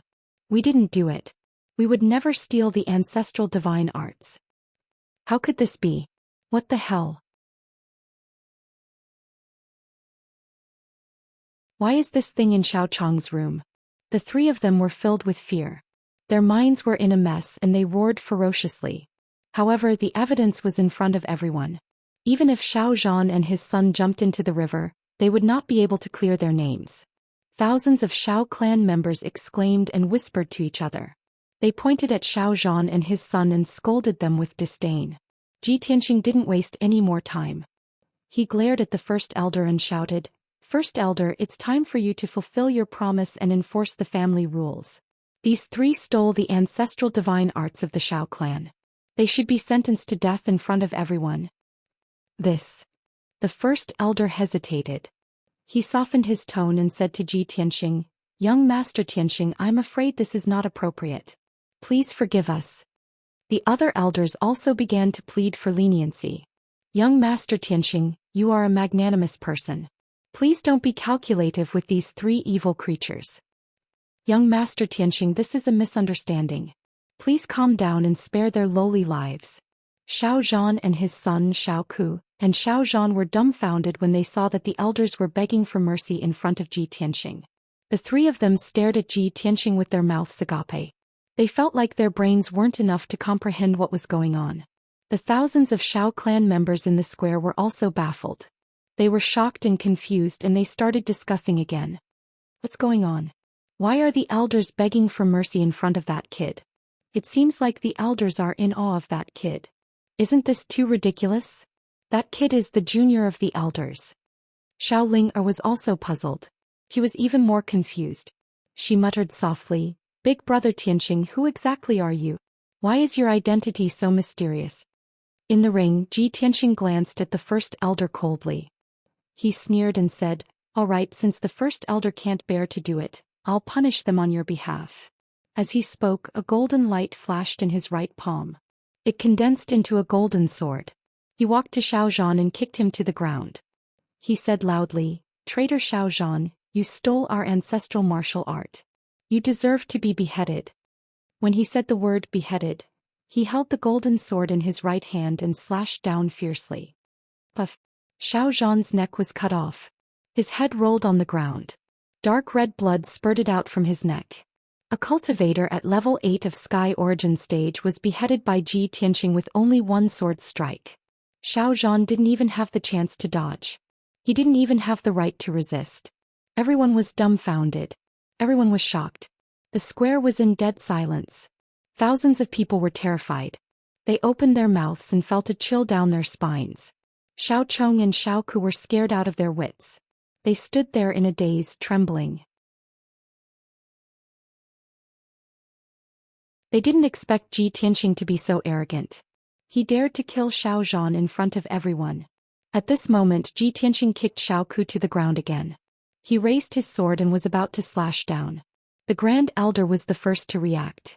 He shouted, Stop it! The other elders also came to their senses. They quickly stood in front of Ji Tianxing and pulled Xiao Ku and Xiao Chong apart. Master Tianxing, please calm down. Don't be rash. This is our Shao clan's business. Please let us handle it. Master Tianxing, don't go too far. We Shao clan have integrity.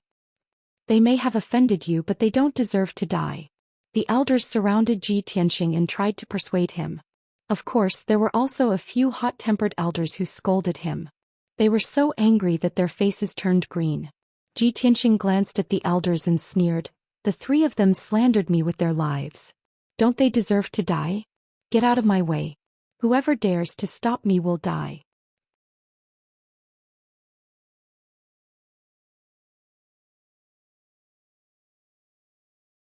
Chapter 1189. Ji Tianxing alone had forced the 8 elders to retreat with just one sentence. Such a domineering and imposing aura had stunned the thousands of Shao clan members. Their hearts were beating wildly from the shock. Xiao Chong and Xiao Ku were even more shocked and shocked. Their minds had collapsed and they lay limp on the arena. Both of them were trembling like sifting chaff. They were so frightened that they broke out in cold sweat. They couldn't even speak a complete sentence. Ji Tianxing didn't care about the 8 elders, nor did he care about the discussions of the thousands of Shao clan members. Swoosh! His figure flashed past the crowd and appeared in front of Xiao Chong. He kept his sword. Puff! With a dull sound, Xiao Chong's head was chopped off and rolled on the arena. He died with his eyes wide open. A gush of hot blood splattered on Xiao Ku's face. He was scared out of his wits. Don't kill me. I don't want to die. Xiao Chong's father stole his ancestral divine skill and purposely placed it in your room to frame you. You bastard. How can you be so cruel? I won't let you off even if I become a ghost. Xiao Ku ran like a madman. His hair was disheveled as he roared hysterically. He finally could not withstand the immense fear and spoke the truth in front of everyone. Of course, he was scared out of his wits. His words were incoherent and he had completely lost control of himself. Ji Tianxing did not chase after him. He extended his right hand and threw the golden sword. The sword cut through the night sky and pierced through Xiao Ku's back. It pierced through his back and heart. The tip of the sword could be seen from his chest. Xiaoku's roaring stopped abruptly. His body took 2 steps forward and fell heavily on the arena. He twitched a few times on the ground before he finally breathed his last. He died on the spot. The golden sword that was stabbed into his body slowly dissipated. There was a deathly silence in the square. Everyone stared at Xiaoku's corpse. Their faces were filled with fear and their backs were drenched in cold sweat. If they had not seen it with their own eyes, they would not have believed that Tianqing would be so arrogant and did not put the Xiao clan in his eyes at all. He actually dared to kill Xiao Zhan, Xiao Chong and Xiao Ku in front of everyone in the square. This was simply shocking and audacious. In the eyes of the Xiao clan's members, no matter how big of a mistake Xiao Zhan and the other 2 had made, they should be dealt with by the Xiao clan's elders. Xiao Tianqing was only a branch family disciple, and he had absolutely no right to interfere with the family affairs of the Xiao clan. Everyone was silent for a moment, and then they gradually recovered from their shock. Instantly, waves of discussions erupted and the crowd was excited. Too arrogant. Xiao Tianqing, this bastard is simply treacherous. No matter how big of a mistake Xiao Zhan and the other 2 made, it's not up to a branch family disciple to punish them. Tianqing Xiao has no respect for his elders. He actually dared to kill a member of our Xiao clan in front of the statue of our old ancestor. This is an act of disobedience to the old ancestor. Elders, please take him down and deal with him according to the family rules. You must punish him severely. Not only were the members of the Xiao clan filled with righteous indignation, but the elders were also glaring at Ji Tianqing with ashen faces as they roared furiously. Young Master Tianqing, you have gone too far. You are too arrogant. No matter how impressive you are in the central region, it has nothing to do with the Xiao clan. You have no right to interfere with the family affairs of the Xiao clan. You killed our members in front of all of us. You are trampling on the faces of the 8 elders and trampling on the dignity of the Xiao clan. We will not let this matter rest. Even if we have to go to the imperial court, we will demand an explanation. Ji Tianqing looked at the elders indifferently and his lips curled into a disdainful sneer. He wasn't a bloodthirsty person, but Xiao Zhan and the other 2 were courting death. They had to die. The elders of the Xiao clan knew about his background, but they didn't know how high his position was. The elders had never left the Xiao clan and they didn't know about the situation in the outside world. They couldn't imagine how high Ji Tianqing's position was. Of course, they didn't know Ji Tianqing's character either. Just as the elders were filled with anger and surrounded Ji Tianqing, wanting to demand an explanation from him, Ji Tianqing suddenly spoke. A low voice full of majesty suddenly exploded in the night sky. Whoever dares to lay a hand on Tianqing will be the sinner of the Xiao clan. The voice reverberated, causing pain in everyone's eardrums and their faces to turn pale. Countless people lifted their heads to look at the sky and saw a middle-aged man in a purple robe flying in the air with a cold expression.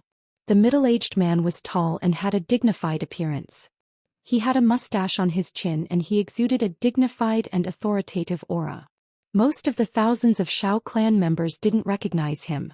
However, the expressions of the 8 elders changed and their eyes became serious. Xiao Han. Why is he here? Where did he go previously? What does he mean by that? The elders frowned and whispered to each other. In the next moment, Xiao Han flew down from the night sky and landed on the arena. He stood beside Ji Tianqing. He stared coldly at the elders and shouted, "Elders, don't blame me for not reminding you. Whoever dares to lay a hand on Tianqing will be the sinner of the Xiao clan. If anyone dares to disrespect Tianqing again, I won't be courteous to him." Once these words were spoken, the expressions of the elders turned extremely ugly. The thousands of Xiao clan members in the square started to discuss among themselves in shock. Who is this guy? Why is he so arrogant? How dare he scold the elders? Is Xiao Han the pride of the Xiao clan? Xiao Han. Could he be the Donglin divine general who left the Xiao clan to guard the East Sea? Gosh. He's Donglin divine general Xiao Han? No wonder he dares to scold the elders. Tianqing is Xiao Han's nephew. Xiao Han is obviously trying to protect him. I'm afraid the elders can't do anything to him. The 8 elders were silent. They looked at Xiao Han and Ji Tianqing with mixed feelings. They didn't know what to do. Now that things had developed to this stage, the elders didn't dare to act rashly. They could only wait and see. At this moment, another aged and dignified voice resounded in the night sky. Ancestor has arrived. The descendants of the Xiao clan welcome you. This sudden voice immediately caused the entire square to boil. Countless people were in disbelief. Some were shocked, while others were looking at the night sky with joy. Gosh! The ancestor has been alarmed. Tianxing must be too arrogant. He must have alarmed the ancestor. The ancestor hasn't appeared for hundreds of years. I didn't expect him to still be alive. He actually appeared personally. Wow, I've lived for more than 100 years, but I've never seen the ancestor in person. Our Xiao clan's ancestor has appeared. Tianxing is dead for sure. Even Xiao Han can't protect him. Thousands of people from the Xiao clan were discussing excitedly. In the next moment, a ball of dazzling sacred golden light flew from the night sky and landed on the arena in the middle of the square. That ball of sacred golden light enveloped two elders. One of them was wearing a purple robe and had white hair. He was the third elder. The other elder in a black robe was skinny. His white hair reached his waist, and he exuded a mysterious and vast aura. He was the Xiao clan's ancestor, Xiao Wentian. When Xiao Wentian arrived on the stage with the third elder, Xiao Wentian was stunned. The thousands of Xiao clan members in the square all knelt on the ground and paid their respects. Regardless of whether they were ordinary clansmen, the 8 elders, or divine general Xiao Han, they all knelt on the ground and paid their respects. After all, they were all disciples of the Xiao clan. They were all descendants of the Xiao clan's ancestor.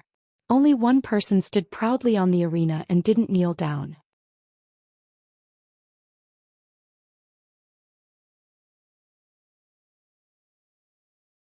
Chapter 1190. The appearance of the Xiao clan's patriarch made all the members of the Xiao clan extremely excited. Everyone knew that the Xiao clan's patriarch had not been involved in worldly affairs for hundreds of years. Only a few of the members of the Xiao clan had seen the true face of the Xiao clan's patriarch. To most of the members of the Xiao clan, being able to see the patriarch with their own eyes was the greatest wish and surprise of their lives.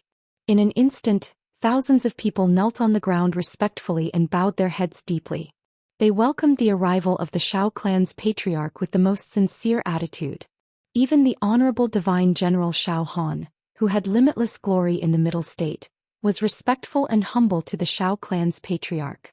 As such, Tianxing, who was standing proudly on the arena, became the most conspicuous and eye-catching one. Many people glared at him when they saw this scene. They cursed him in their hearts for not knowing the immensity of heaven and earth. He didn't even kneel before the great ancestor. Many members of the Xiao clan cursed him in their hearts, hoping that he would be severely punished by the patriarch. However, no one expected the Xiao clan's patriarch to not be angry at all when he landed on the arena. Moreover, he even walked to Tianxing and stood in front of Tianxing. He nodded slightly at Tianxing as a sign of respect. Seeing this scene, all the members of the Xiao clan were dumbfounded. They were dumbfounded. No one could believe that the honorable Xiao clan's patriarch, who was as powerful as an immortal, would nod at Tianxing as a sign of respect. This was simply too shocking. Countless members of the Xiao clan would rather believe that the sun rose from the west than to believe this scene. It was so much so that many people had an absurd thought in their minds. Is this mysterious black-robed old man really our Xiao clan's patriarch? Could it be that he's an imposter? This thought flashed across everyone's minds and was quickly thrown to the back of their minds. After all, the black-robed old man's white hair reached his waist. His eyes were as deep as the stars, and he exuded a mysterious and vast aura that was connected to heaven and earth. This was a unique aura that only an extraordinary expert, an elder who had experienced the vicissitudes of life, possessed. The Xiao clan's patriarch finally spoke. He looked around and the first sentence that came out of his mouth stunned everyone in the Xiao clan. I believe that at this moment, most people are wondering why this guy named Tianxing doesn't kneel down and greet him. These words clearly resonated with the hearts of thousands of people. Everyone raised their heads and looked at the Xiao clan's patriarch. Their eyes were filled with anticipation as they desperately wanted to know the answer. A playful smile appeared on the wrinkled old face of the Xiao clan's patriarch as he calmly announced the answer. Because his surname isn't Xiao at all. Our Xiao clan is not qualified to have such a monstrous genius. The voice of the Xiao clan's patriarch was not loud, but it clearly spread out within a radius of 5 kilometers, allowing everyone to hear it clearly. Suddenly, the thousands of people in the square all showed an expression of sudden realization, exclaiming and discussing. I see. This fellow isn't from our Xiao clan. That's why he didn't greet the old ancestor. No wonder this guy is so arrogant. He actually dared to kill Xiao Zhan, his son, and Xiao Ku in front of our entire tribe. That's not right. This fellow isn't from our Xiao clan. What right does he have to enter our Xiao clan? This has broken the rules set by the old ancestor. Xiao Ling-er's expression changed as well. Her clear eyes widened, revealing a look of as expected. Just as I expected, Brother Tianxing isn't from our Xiao clan. No wonder he's so monstrous. When has our Xiao clan ever produced such an outstanding genius? When thousands of Xiao clan members were discussing, the Xiao clan's patriarch pointed at Ji Tianxing and said in a deep voice, "He's the #1 genius of the human race. He's also the #1 genius of the monarch mansion. He's the pride of the human race. He's also my friend. I haven't cared about worldly affairs for hundreds of years. I've been in seclusion, comprehending the mysteries of heaven, just to wait for his arrival." After hearing this news in secret, everyone in the Xiao clan was inexplicably shocked as they exclaimed. Even the elders were shocked to the point that they were dumbstruck. Their eyes were filled with disbelief. Gosh, this fellow is actually friends with our old ancestor? How is this possible? Our old ancestor has lived for thousands of years. This fellow is at most 20 years old, right? Are you guys dumb? Didn't you hear what the old ancestor said? He's been waiting for this fellow for hundreds of years. This is too inconceivable. It's just like a fairy tale. No wonder Xiao Han personally led this fellow into the Xiao clan. No wonder this fellow is so arrogant and doesn't take the elders seriously. Oh my gosh. The #1 genius of the human race and the old ancestor's friend. What kind of freak is this fellow? I just want to know what's this fellow's name. Ji Tianxing ignored the thousands of Xiao clan members and looked at the Xiao clan's patriarch calmly. He asked with a playful smile, "Senior, I just killed 3 disciples of the Xiao clan in front of everyone. The 3 of them are your descendants. Aren't you afraid that your descendants will have an opinion if you say that I'm your friend?" As he spoke, he glanced at the corpses on the arena. The corpses of Xiao Zhan, Xiao Chong and Xiao Ku were already cold, but they were still lying on the arena. The Xiao clan's patriarch didn't even look at the corpses. He looked at Ji Tianxing calmly and said, "The huge Xiao clan has existed for thousands of years and has many descendants. I have too many descendants. If there aren't 10,000 of them, there are at least 8,000 of them. There are some geniuses and elites among my descendants. Some are righteous and some are kind and benevolent. However, there are too many people and it's inevitable that there will be some inferior scum. If they're dead, they're dead. People have to bear the corresponding consequences for their mistakes." The Xiao clan's patriarch's tone was very calm. His words revealed a sense of vicissitudes of life. At the same time, his words also put an end to this matter. The 9 elders and thousands of Xiao clan members understood that the Xiao clan's patriarch didn't care about the deaths of Xiao Zhan and the other 2. After all, the patriarch had tens of thousands of descendants. What kind of blood ties could there be? Xiao Zhan and the other 2 used a despicable scheme to murder Ji Tianxing. They deserved to die. All in all, Xiao Zhan, his son and Xiao Ku died for nothing. Not only would they not receive the sympathy of the crowd, but they would also be cursed. The thousands of Xiao clan members present gradually woke up from their shock. Everyone whispered to each other for a while and then they basically understood the matter. Xiao Zhan and the other 2 provoked someone they couldn't afford to offend. As for Ji Tianxing's background and why he was friends with the Xiao clan's patriarch, it became the biggest suspense and mystery. Everyone racked their brains to guess and reason, but they couldn't think of a reason. The Xiao clan's patriarch didn't say much. He instructed the first elder and bid farewell to Ji Tianxing before turning to leave. This matter came to an end for the time being.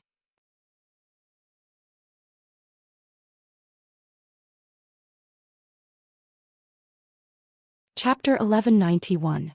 The figure of the Xiao clan's patriarch disappeared into the night sky and drifted away.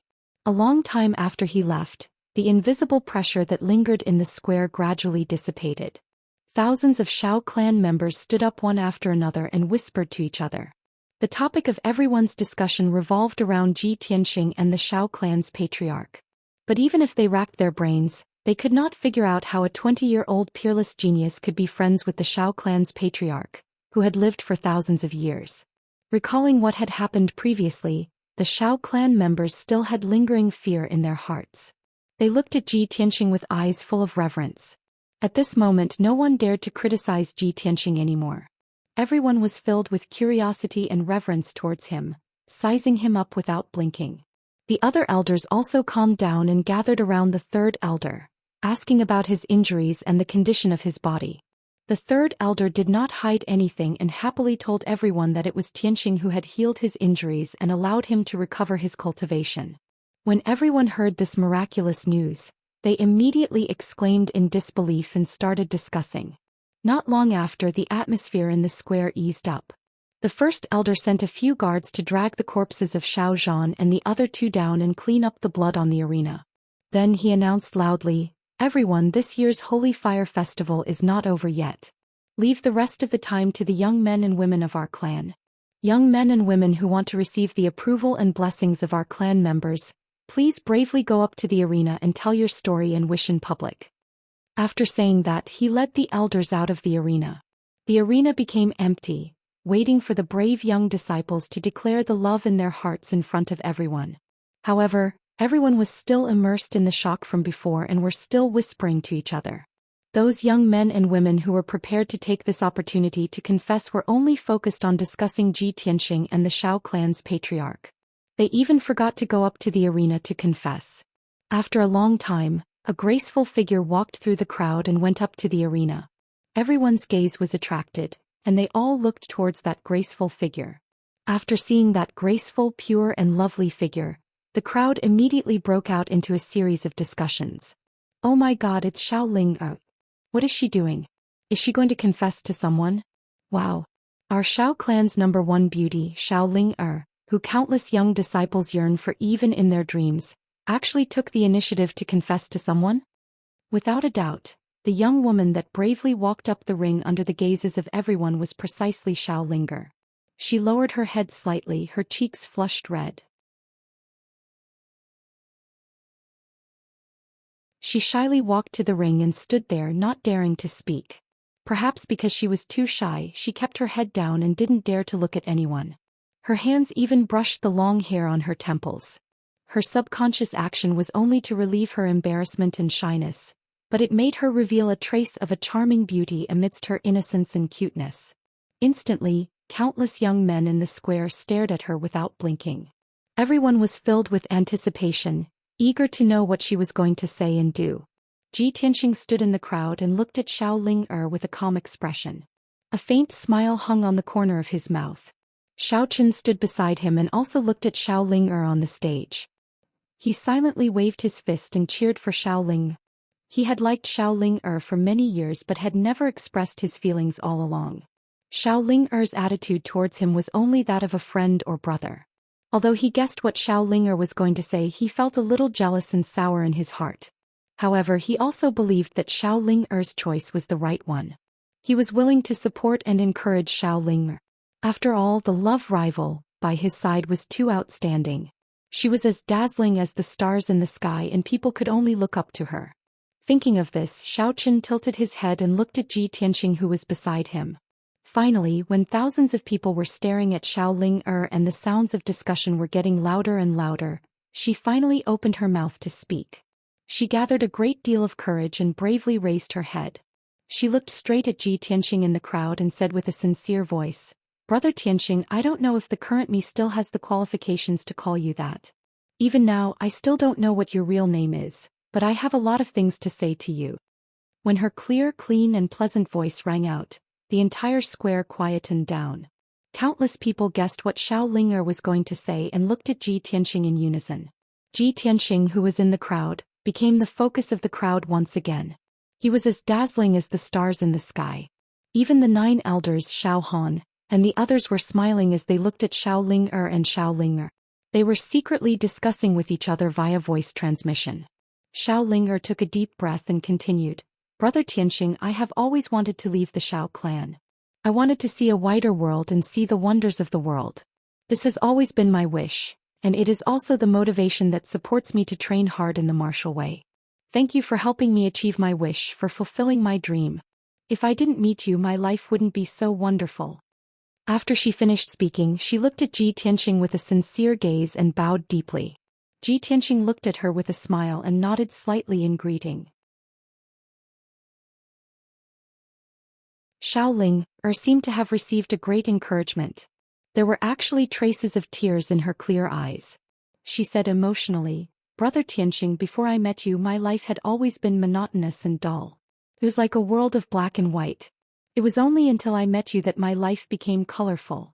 Although we have only known each other for a short period of time, I will always remember your every word, every expression, and every smile in my heart. I know that you will be leaving the Xiao clan soon. You still have very important things to do. You are a world-renowned peerless genius. You are as dazzling as the stars in the sky. Your brilliance makes millions of girls in the world feel ashamed of their inferiority. I am also one of them. However, the Holy Fire Festival is our Xiao clan's grandest celebration. If I don't say the words in my heart tonight, I will regret it for the rest of my life. I don't want to leave behind any regrets. Therefore I want to say, Brother Tianxing, I like you. No matter how outstanding you are, I will work even harder to catch up with you and get closer to you. Xiao Ling'er mustered up a great deal of courage before she said the words that were hidden in her heart.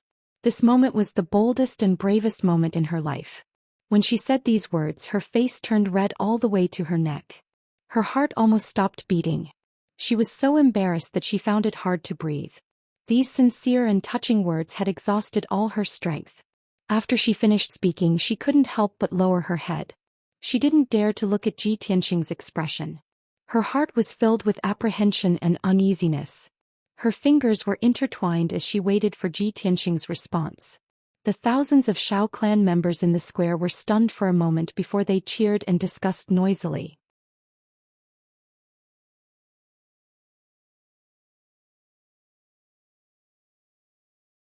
Chapter 1192.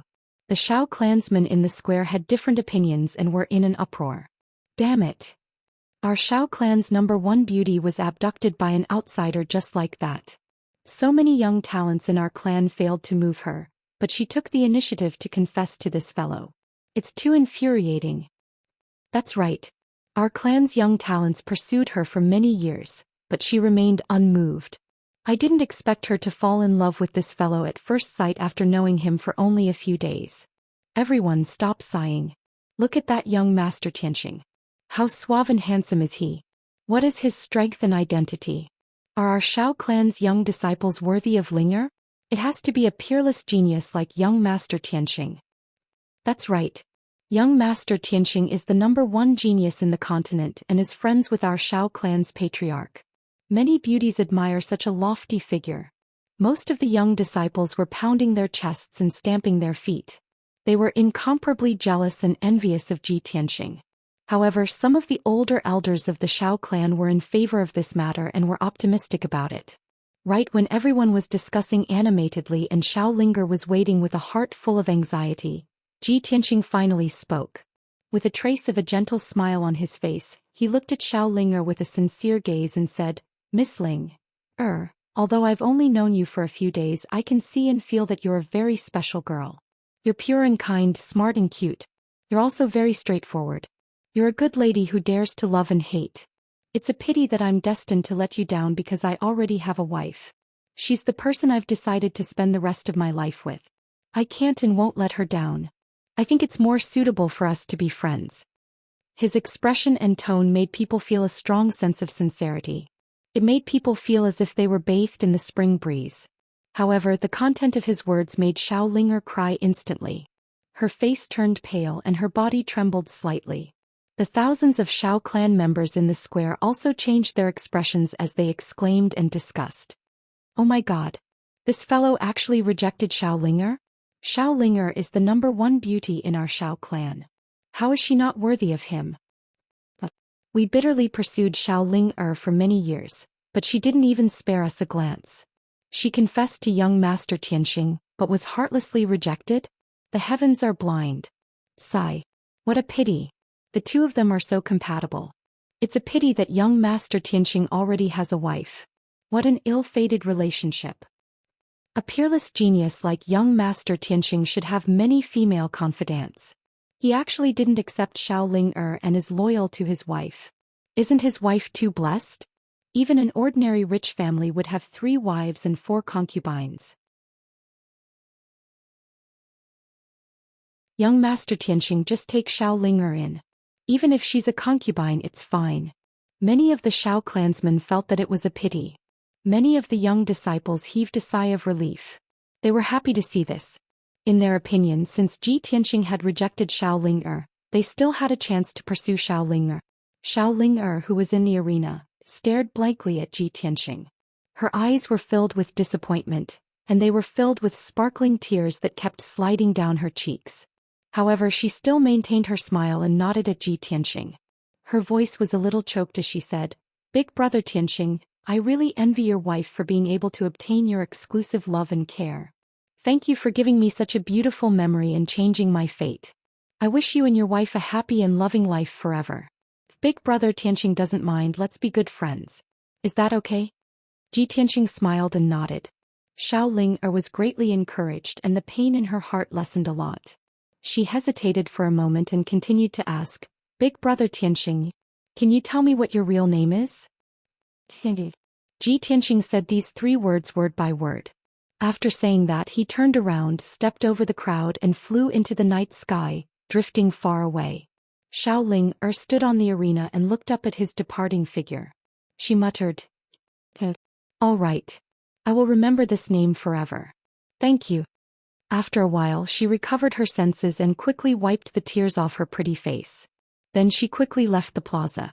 Only a few thousand Xiao clan members remained, still surrounding the plaza, unwilling to leave. They were still discussing. Unknowingly, a night passed. This night was not peaceful. Many things happened. Kibbe said that there were many twists and turns, ups and downs. Ji Tianqing's name spread throughout the Xiao clan. Everyone knew about him. In the Xiao clan, regardless of gender or age, everyone was discussing him and his deeds that night. Clearly, he had left an indelible impression on the Xiao clan. They would not forget him for the next 100 years. At noon, the 3rd elder led Xiao Ling and Xiao Chen to pay a visit to Xiao Han. These 2 young geniuses had already received the generous rewards from the Xiao clan. Next, they would leave the Xiao clan with Xiao Han and head to the vast and bustling central province to start a new chapter in their lives. After discussing the itinerary and plan, they decided to depart early the next morning. At that time, Xiao Han would bring Ji Tianqing, Xiao Ling and Xiao Chen. The 4 of them would leave the Xiao clan together. At the same time, Ji Tianqing was meditating in his room. A dazzling spiritual light suddenly descended from the sky and flew in front of him at the speed of light. Swoosh! This dazzling white light wrapped around a jade slip. It was the communication jade slip that he had left for Yun Yao. "Yao Yao sent me a message? Did something happen?" Ji Tianqing raised his eyebrows and a trace of doubt appeared in his eyes. He reached out to pick up the communication jade slip and inserted his spiritual energy into it. Immediately he saw an image. In the image was a secret room with dim light. Yun Yao was wearing a silver-white dress and sitting in the middle of the room. Her appearance was still beautiful and her aura was even more sacred and noble. She was surrounded by the surging aura of a transcendent expert. There was a hint of a smile in her eyes and she was a little emotional. She said in a gratified tone, "Tianqing, I have good news to tell you. I have successfully broken through the shackles and reached the soul-tempering realm. The pearl in my mind previously made me change a lot. After I broke through to the soul-tempering realm, I felt the uniqueness of the pearl. Moreover, my spiritual energy is different from ordinary soul-tempering realm experts. Even my spiritual energy dharma eyes are different." When Ji Tianqing heard this news, he immediately felt gratified and smiled. He thought to himself, "That's great. Yao Yao has finally broken through to the soul-tempering realm. She has the Neptune divine pearl and is the reincarnation of the Yaoguang goddess. Of course, her spiritual energy is different." At this moment, Yun Yao in the image continued, "Tianqing, the situation in the central province is stable now. All the races are fighting against the demon race and are doing their best to resist the invasion of the demon race.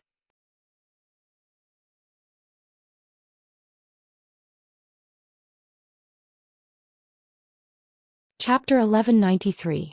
Ji Tianxing stowed the jade slip away after reading Yun Yao's message. He pondered silently for a while. The situation on the central plain is stable right now. Even if I return, there's nothing for me to do. I can only cultivate in seclusion. Why don't I meet up with Yao Yao and head to the Godfall Cliff and the Eastern Sea's bottomless chasm together to search for the Neptunian divine pearl? After making up his mind, he thought about the geography of the continent and came up with a plan. He picked up the jade slip and used the power of his soul to input information into it. Yao Yao, I've already finished my business. I don't plan on returning to the central plain either. I have something even more important to do. I need your help with this, so you should leave as soon as possible. We'll meet up at Heavenly Swaying City. I'll be there in half a month at most. I'll be waiting for you in the city. I won't leave until I see you. With that, he poured his magic power into the communication jade slip and released it. Swish. The communication jade reduced to a streak of light and shot into the sky, vanishing very soon. Ji Tianxing stood up, tidied his clothes and stepped out of the room. He entered Xiao Han's room and saw him in the study. Xiao Han sat alone in the study as he pondered something. Seeing Ji Tianxing arrive, he hurriedly dismissed his thoughts and greeted Ji Tianxing. He asked, Tianxing, you've come at the perfect time. I just happened to have something to talk to you about. What a coincidence. I just happened to have something to talk to you about as well. Ji Tianxing smiled and sat down beside him. Xiao Han raised an eyebrow. He smiled. Oh? What is it? Tell me first. Ji Tianxing did not beat around the bush. He cut straight to the chase. I've already finished my business in the Shao clan this time, but I have something even more important. As a result, I won't be waiting for you. I'll be leaving soon. I've come to bid farewell to you this time. Xiao Han immediately frowned. He asked in surprise, Tianxing, you're not returning to the central plain with us? I was just about to say that we'll set off together tomorrow morning. Pausing for a moment, he looked at Ji Tianxing with a playful gaze. He lowered his voice and said, Tianxing, are you worried that if you go back with us, you will feel awkward facing Linga? Ji Tianxing shook his head and chuckled. Divine Commander, what are you thinking? Of course, that's not the reason. I'm not going back to the Central Plains. I'm going to look for an ancient ruin. Only then did Xiao Han reveal a look of understanding. He smiled and nodded, saying, So that's how it is. All right then, I won't keep you any longer. Let's get down to business. Lord Divine General, then I will take my leave. Ji Tianxing cupped his fists and bowed to him. Xiao Han also stood up and nodded. Tianxing, I'll send you off.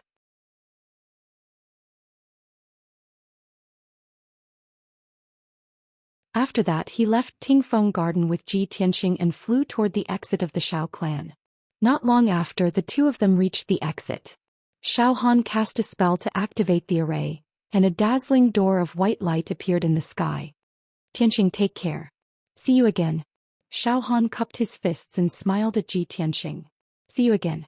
Ji Tianxing cupped his fists and returned the greeting. He turned around and stepped into the door of light, leaving the Shao clan. Swoosh.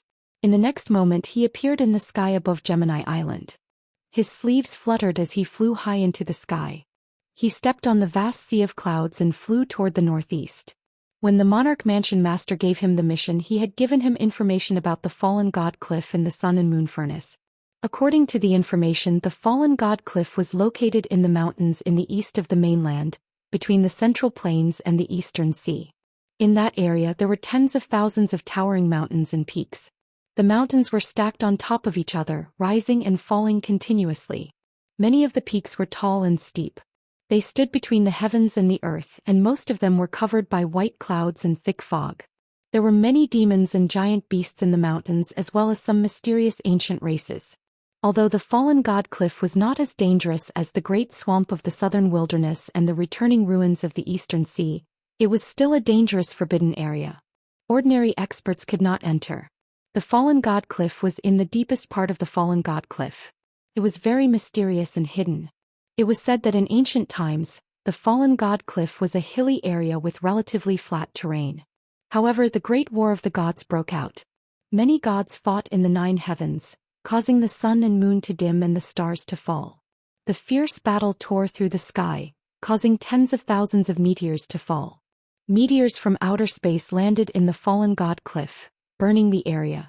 The ground was also blasted with tens of thousands of craters and cracks. From then on, the area became a mountain range with valleys and abysses everywhere. There was even a powerful deity who had fallen in the great battle.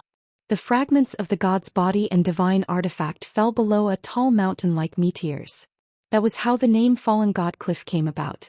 This legend originated from far too long ago, so it was impossible to verify its authenticity even now.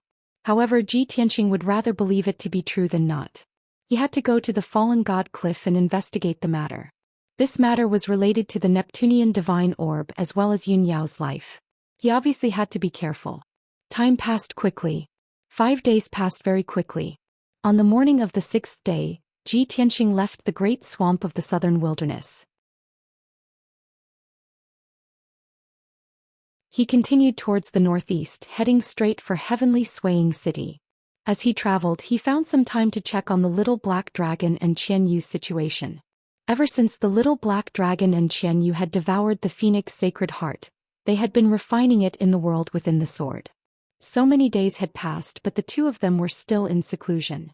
Although they had still failed to refine the phoenix sacred heart, their strength and cultivation were rapidly increasing. Zhou Xian estimated that they would need around 3 months at the very least to completely refine the phoenix sacred heart. It could not be helped. After all, it was a divine artifact left behind by the phoenix. How could it be refined so easily? Unknowingly, 14 days passed. On this evening, Zhou Xian finally arrived at Heavenly Swaying City. This was an ancient city with 1,000 years of history. Its dark brown walls were mottled, and it was surrounded by tall mountains. Although the city was not very large and the population was less than 1 million, it possessed a heavy heritage and atmosphere of martial arts. After all, this was the city closest to the 10,000 mountains. The cultivators who wanted to venture into the 10,000 mountains to search for treasures, gather herbs, and hunt demonic beasts would all rest in Heavenly Swaying City. In the old and simple city, there were shops related to martial artists everywhere, selling all kinds of resources and materials that martial artists needed. Most of the people on the streets carried blades and swords. They gave off the sharp presence unique to cultivators. Zhou Xian was rather special. He strolled through the city empty-handed, strolling around leisurely. He did not carry any weapons and he was handsome and elegant. He wore white robes which made him seem like a noble young master. However, he gave off an invisible presence that made people feel reverence and respect.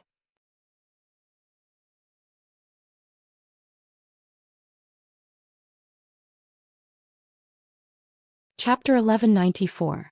After Zhou Xian entered Sky Swang City, he found an inn to stay for the time being. Since he had nothing to do, he waited for Yun Yao while gathering information in the city. He sat in a tea house and drank tea. He used a little bit of his soul power to hear all the sounds within a few thousand meters. Soon he heard that many powerful adventurers and experts were discussing a strange matter. In their conversation they mentioned the 10,000 mountains range and myths, which immediately piqued his interest. Therefore he listened attentively, trying to find out some useful information. In a private room on the 3rd floor of the tea house, a few primal core experts were discussing this matter in low voices. Brothers, do you all know about the strange thing that happened yesterday morning? Yes, now half of the people in Sky Swang City know about it. I heard about it too. It is said that yesterday morning in the 10,000 mountains range, there was a dazzling rainbow light that lit up half the sky. I saw it with my own eyes yesterday morning. At that time when the sun rose, there was a dazzling rainbow light in the depths of the 10,000 mountains range that lit up half the sky. It was even more dazzling than the sun. Brothers, that mysterious rainbow light came from the depths of the 10,000 mountains range. Many people in the city said that it was the morning glow, but I definitely don't believe it. It was clearly a vision of heaven and earth. When he heard this, Zhou Xian frowned and a light flashed in his eyes. Many martial artists in the city are discussing this matter. They all said that they saw the rainbow light in the sky. It seems that this matter is true. The mysterious rainbow light in the depths of the 10,000 mountains range. Could it be related to the fallen god cliff? As he thought of this, he became more interested in this matter and listened even more attentively. The few Yuandan stage adventurers were still whispering amongst themselves. The old saying is right. Whenever there is a vision of heaven and earth, there must be a divine item that is born. If it is not a magical treasure, then it must be a rare mythical beast. I feel that the rainbow light is not simple. We need to investigate it. The 10,000 Mountains range covers an area of 200,000 miles. The rainbow light in the depths of the mountain range is at least tens of thousands of miles away from Xianxia City. If it wasn't for the birth of a divine object, what kind of light could illuminate the sky for tens of thousands of miles? I'm willing to bet that there's definitely an earth-shattering divine item in the depths of the mountain range. Everyone knows that there is an ancient legend in the 10,000 Mountains. It is said that a god fell from the sky and fell into the mountains. In my opinion, it might be a divine artifact left behind by that god.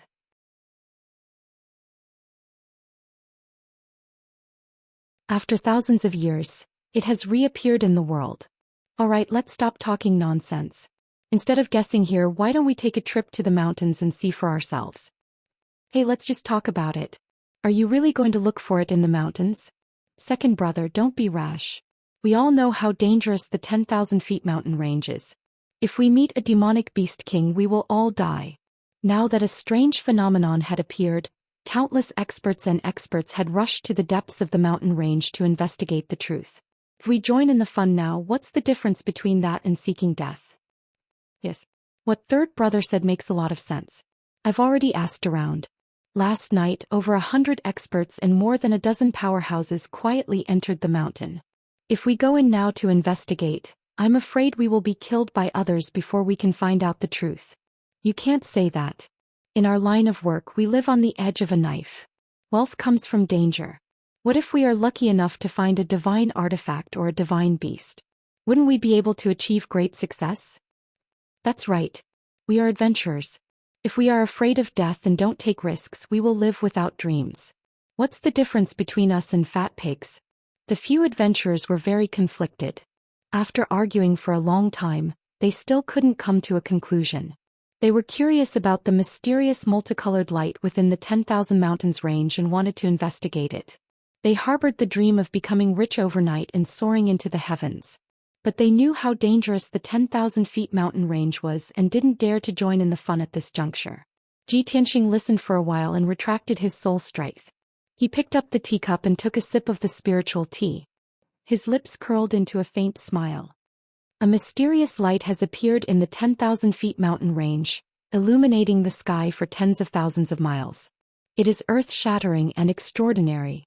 Many experts and powerhouses have rushed to the depths of the mountain range to investigate the truth. Coincidentally, I encountered this incident. Interesting. He muttered to himself.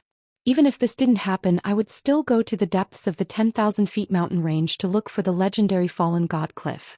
Now that there is a heaven and earth vision, all the more I have to investigate it. However, he had already made up his mind to investigate the situation. He wasn't in a hurry. He had to wait for Yunyao to arrive at Xianxia City so that they could meet up and enter the mountain range together. Even if the heaven and earth vision had alerted countless experts and powerhouses, everyone had already entered the 10,000 feet mountain range. He wasn't worried. To be able to cause such a majestic heaven and earth vision, it was definitely not an ordinary treasure. It could very well be a divine artifact or dharma treasure. If any random person could obtain such a treasure, it wouldn't be called a divine artifact. Only a true powerhouse would be able to obtain such a great opportunity. Zhou Xian returned to the inn and meditated in his room for the entire night. The next morning, when the sky had just turned bright, he ended his cultivation. A tinge of orange appeared in the sky. The sun was about to rise. Just then, in the sky above the 10,000 feet mountain range, a dazzling five-colored light suddenly appeared. The dazzling light that was reflected in the sky covered half of the sky, causing the sun and the blue sky to lose their color. The dazzling seven-colored light rippled in the sky like water waves, revealing a vast and mysterious aura. This scene lasted for a full 10 breaths before it gradually faded and disappeared. Zhou Xian witnessed this scene with his own eyes. Instantly, he raised his eyebrows and his eyes were filled with shock. There is indeed a seven-colored light that lit up the 10,000 feet mountain range. It covered half of the sky, at least tens of thousands of miles. The rumors in the city are indeed true. Such a dazzling and majestic heaven and earth vision is even more majestic than what everyone said. That seven-colored light must be the release of extremely dense heaven and earth spiritual chi to form such a scene. Only divine artifacts and magical treasures, or heavenly materials and earthly treasures of the same grade, can contain such terrifying spiritual energy. After seeing the seven-colored light with his own eyes, he was even more certain that a rare treasure had appeared in the 10,000 feet mountain range. Although he wasn't sure if the unknown divine artifact was a divine artifact, a divine medicine or a divine beast, he was filled with anticipation. He just wanted to enter the 10,000 feet mountain range as soon as possible and investigate the truth. For the entire day, Xianxia city was bustling with noise and excitement. Most of the citizens saw the seven-colored light and were shocked and amazed.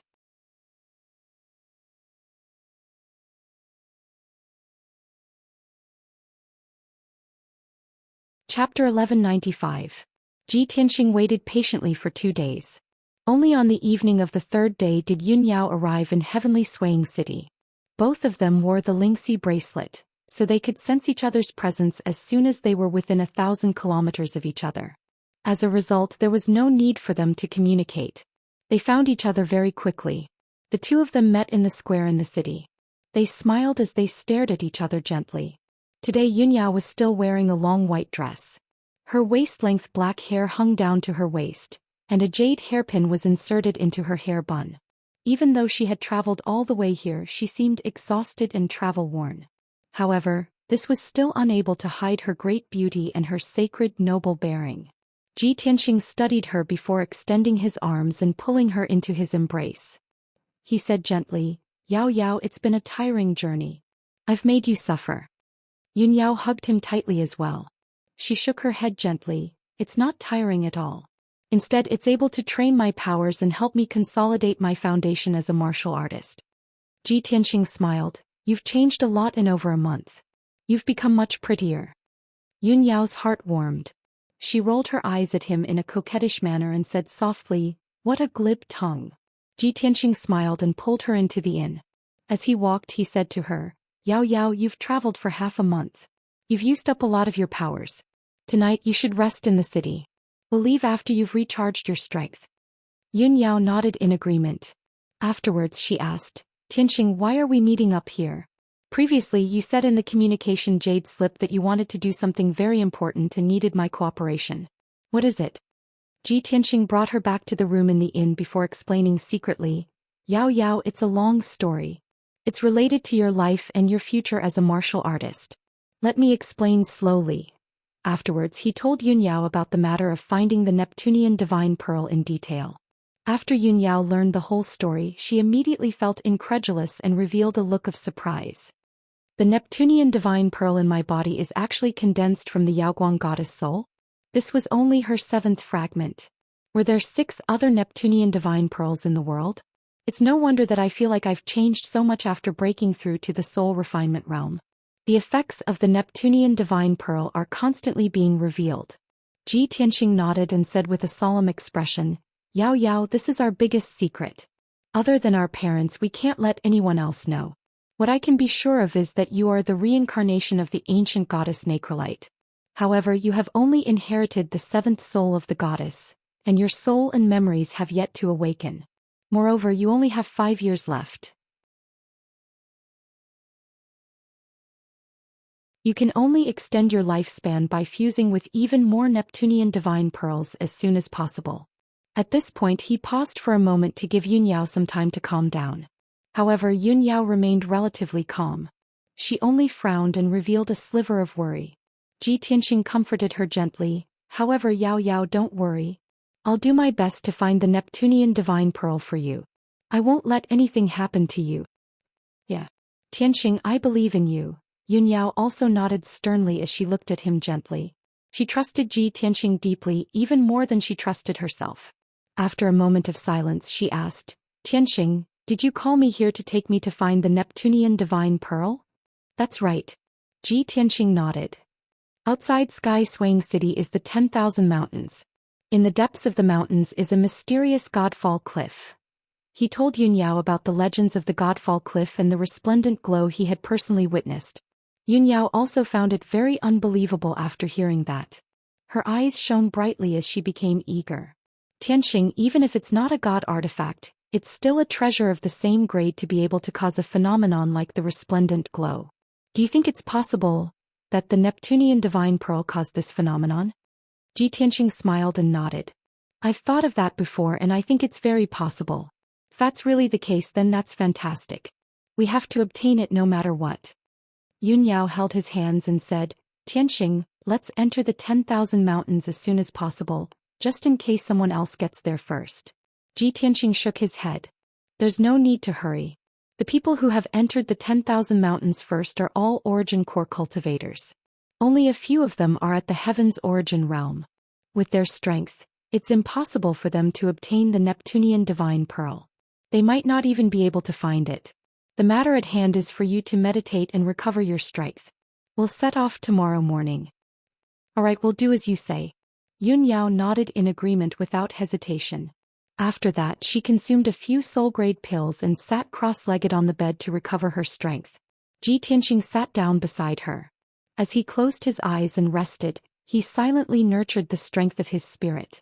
The night passed without a word. The next morning, the two of them left Sky Swaying City together and flew into the 10,000 mountains. As soon as they entered the mountains, they saw that the mountains were shrouded in clouds and mist. There were straight and steep mountains everywhere. The mountains were like huge stone pillars or swords. They stood on the ground and pointed straight at the sky. Fortunately, the mountains were not bare. They were covered in trees, flowers, and vines. Many demonic beasts were active in the mountains.